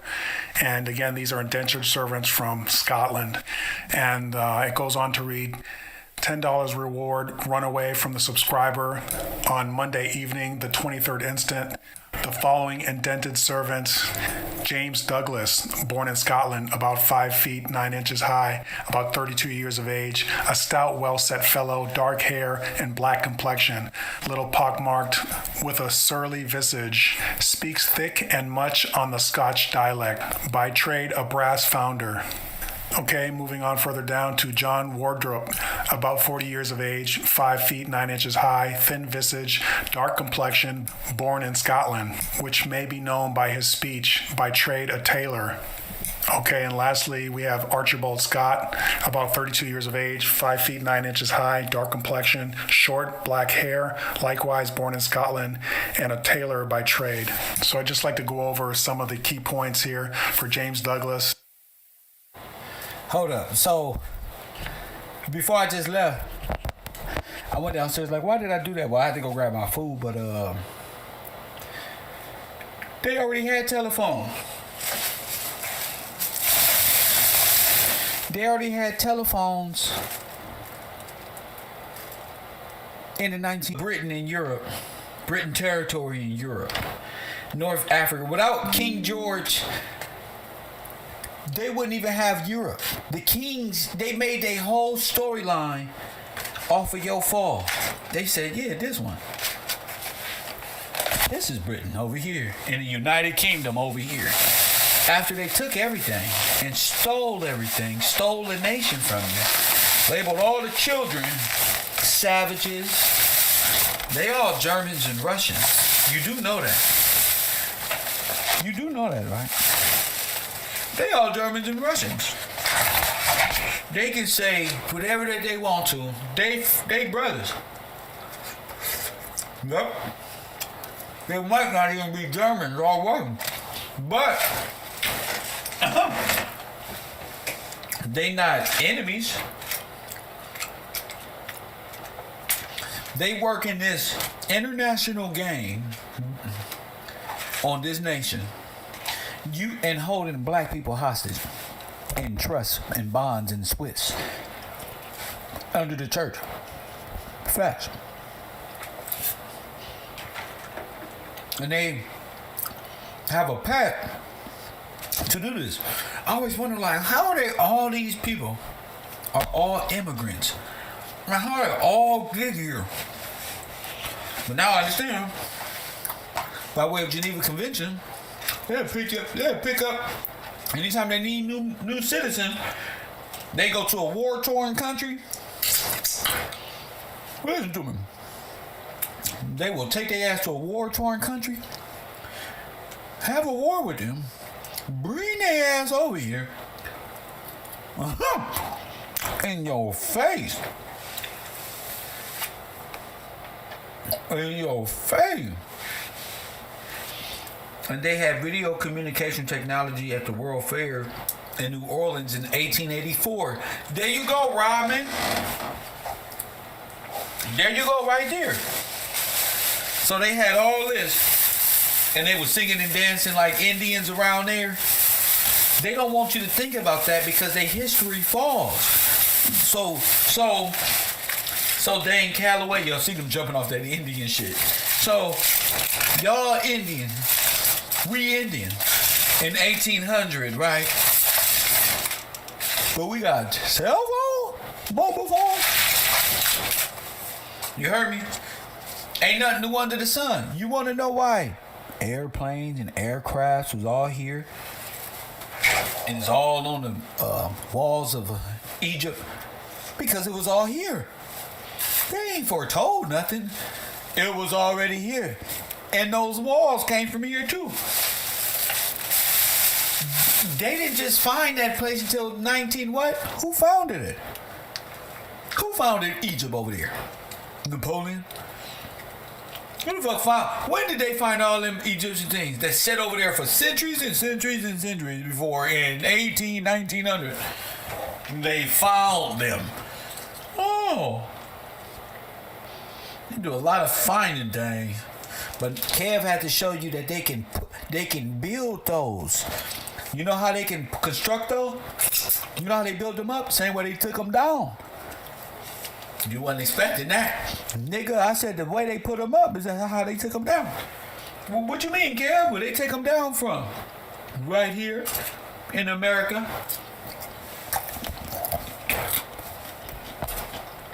They trying to come up with a scenario on your history. It's something that takes place called the Scramble of Africa. Africa wasn't even Africa. There's no reason for the Scramble of Africa because Africa wasn't free until we freed them. We freed the French and African. We freed the Moors too.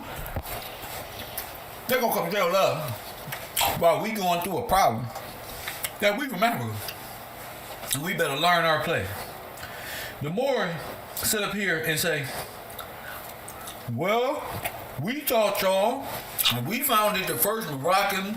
It's the first establishment. Nigga, we founded you. We founded that. Only on the road. I ain't even going to lunch today. I'm gonna eat in the class. So, because to me it's too important. Damn it, we founded you. Shout out to the East Coast, man. I'm feeling y'all little delivery services out here. I ain't gonna lie to y'all. I think the East Coast mastered delivery service because these motherfuckers really shows up.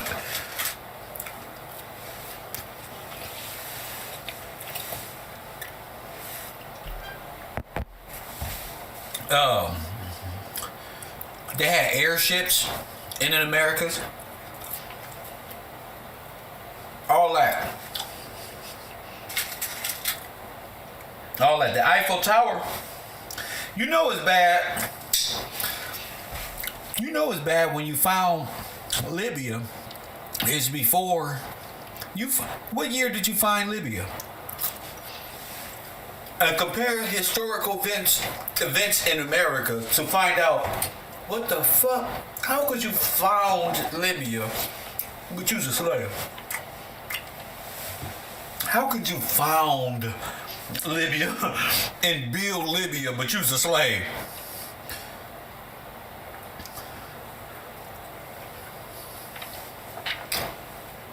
This world is crazy.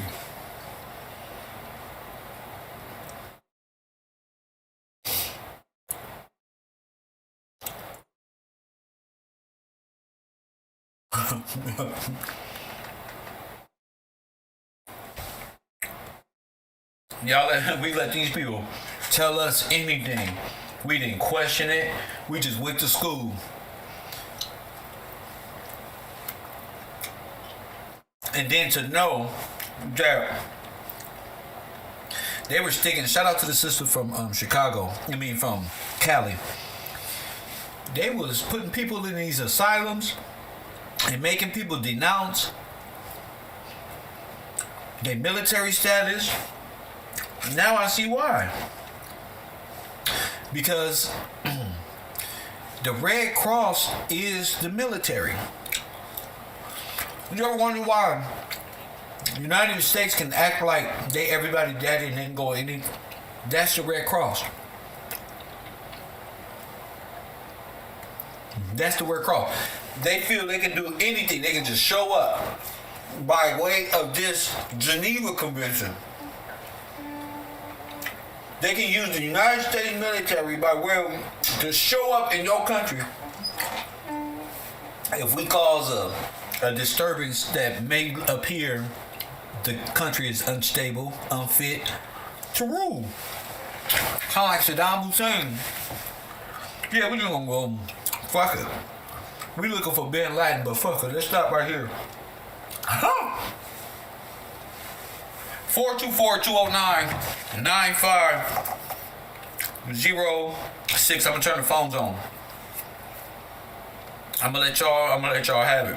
424-209-9506. It's open. Whatever you want to talk about regarding the subject matter is free. I'm grubbing. Anything, I don't give a damn. The United Nations too. The United Nations is the Red Cross. They're the same entity. The United Nations are all a part of the Geneva Convention. They are the United Kingdom. The United Nations is the United Kingdom. The United Nations is like the little horn and shit. You follow me? The United States and the United Kingdom is the United Nations. The United Nations is the United Kingdom. That is Israel. Coffee and Kush TV, you on the air? What up? Oh, hold on. Let me get you on. What's up with you? What's your name? Yeah, hello? Yeah, what up, champ? Hey, what's good, Kev? What up? Hey, I just wanted to call in because I just mentioned about the video communication down there in New Orleans. What about You it? know, that's another one that they really don't mention throughout these World Fairs is that New Orleans one. I don't know, for some reason they don't like to mention that one because there's a lot of stuff that went down in that 1884 World's Fair. Like what? Talk to me about it. I do my research. Hey, remember you was talking about them? Remember you was talking about earlier them big organs that we used to have all the time? Yeah. Well, there was in New Orleans at the time they called it the giant pendular organ was the largest in the world at this time. Really? And you don't even know that, bro. And it got chandeliers all in this bitch, lit up all in it. So it's one of the largest organs in the world. And when you look at the pictures, if you could show the people, man, this thing is massive. Did you send it to me? I mean, it is massive. Did you send it? That little link that you sent me for the Discord, it won't link me. Every time I click it, it won't let me. It'll just show like I'm looking to find somebody. It won't link me, but I can send it to you. Send it. Don't worry. I'm gonna get you in there.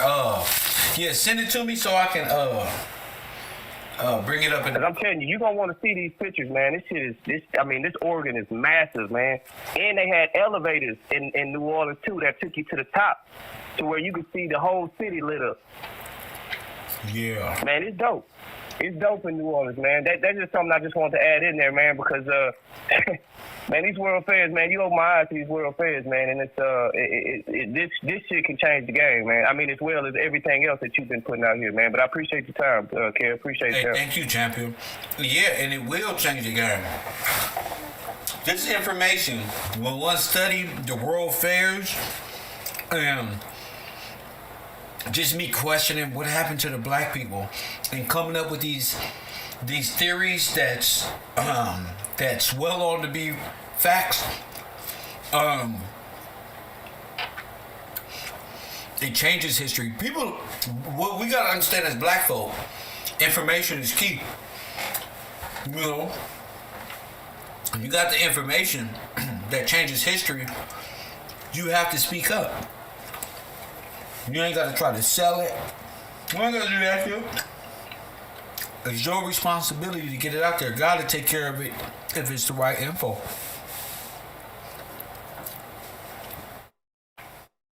(424-209-9506) Ancient technology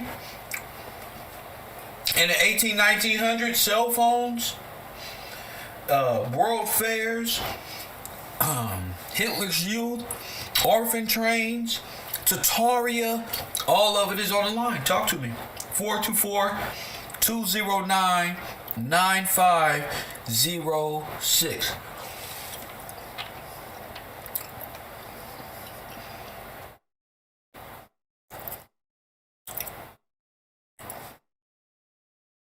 SBDM Radio, I don't know what you talking about. Call it in. You know the rules. I have no idea what you talking about. You know the rules.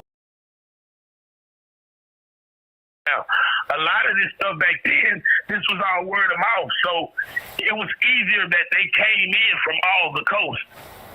That's why, to me, they call it the trail. See, they say we all ran to Oklahoma. I feel like we all went to Oklahoma because that's the middle. They pushed us all from all coasts into What Oklahoma. if they got you in the basement and flooded everything overnight? Exactly. Well, that don't take no damn what you call it, living water to do. They'll ring that siren. They hit that telegraph, that radio. Everybody go down. The Cold War or some type of bombs, and then overnight they see you in the morning and flood them out because it wasn't nothing. And that's all it takes. Yeah. That's all it takes. One of the first guys that called in, he touched on the Geneva and how that's where they first started to learn.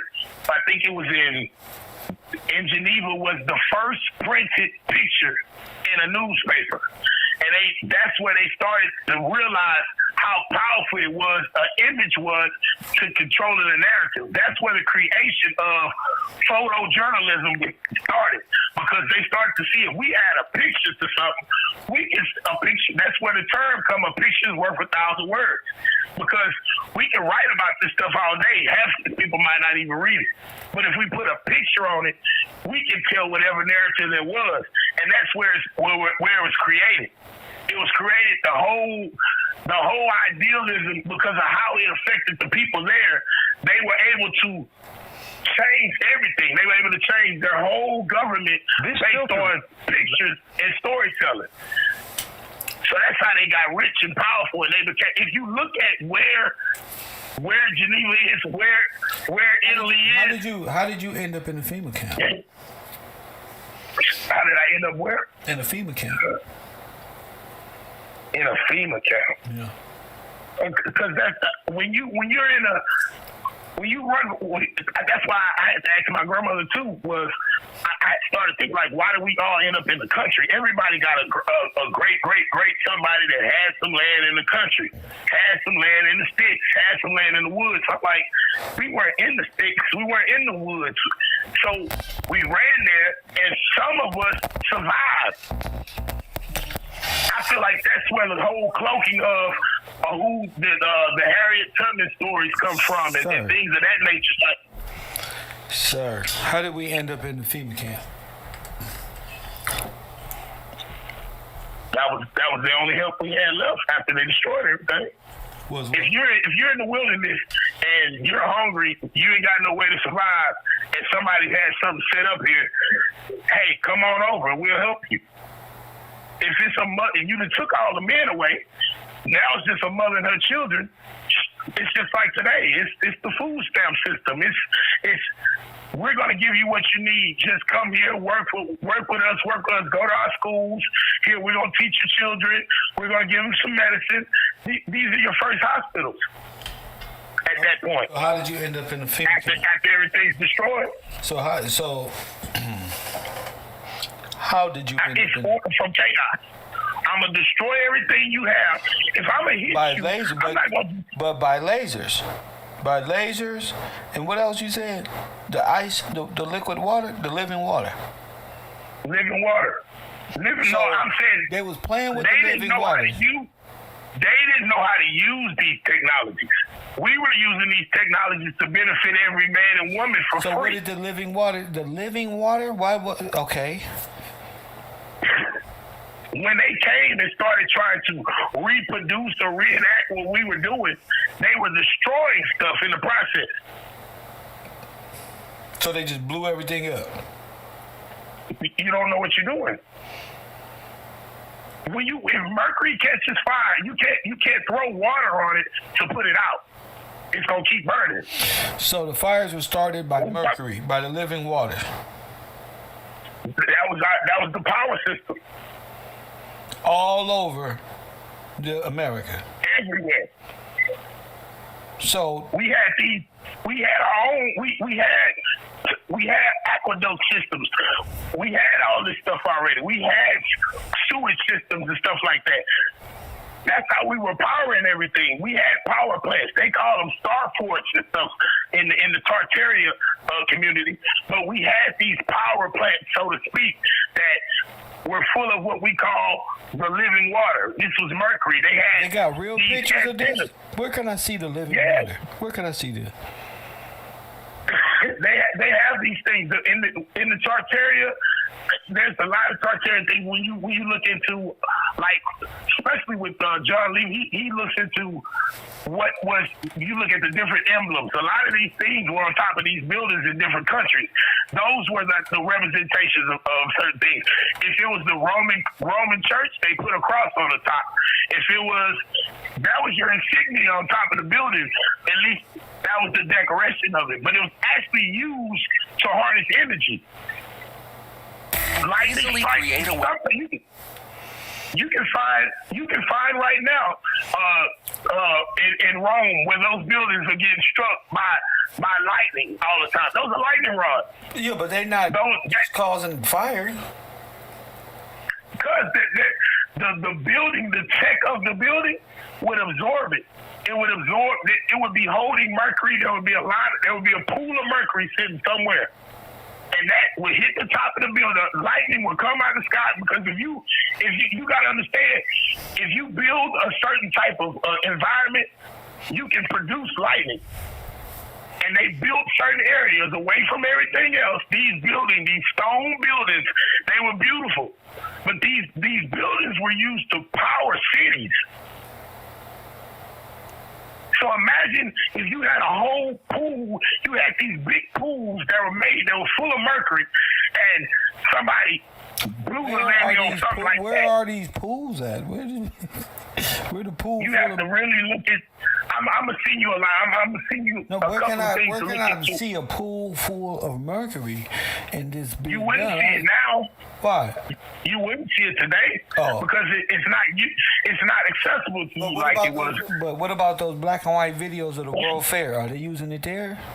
In the World Fair, you see they actually show you a video of a certain city that illuminated the complete. No, I mean you can make the whole illuminated. city illuminated. I mean it's the 1900s, 1800s. I mean the whole city was illuminated. What does that mean? That don't mean. But we weren't using cold technology and things of that nature that they're using today. Who was it? Here in America, what they call quote unquote Tartarians. We weren't using that technology. You weren't using what technology? Coal, burning, the stuff that they were digging out of the ground. We weren't using that. Why you say they wasn't using coal? Yes, we were. We didn't have coal plants like that we're using to power electricity. We didn't use that type of technology. It was free. That's the thing about the whole Tesla. Oh my goodness. Nickel. Oh my goodness. Oh my goodness. He got a cut. Yeah. Y'all motherfuckers need God in y'all life. Y'all don't. See? This is when you don't research. You leave it to Tim and Tom and them to do your research. Hell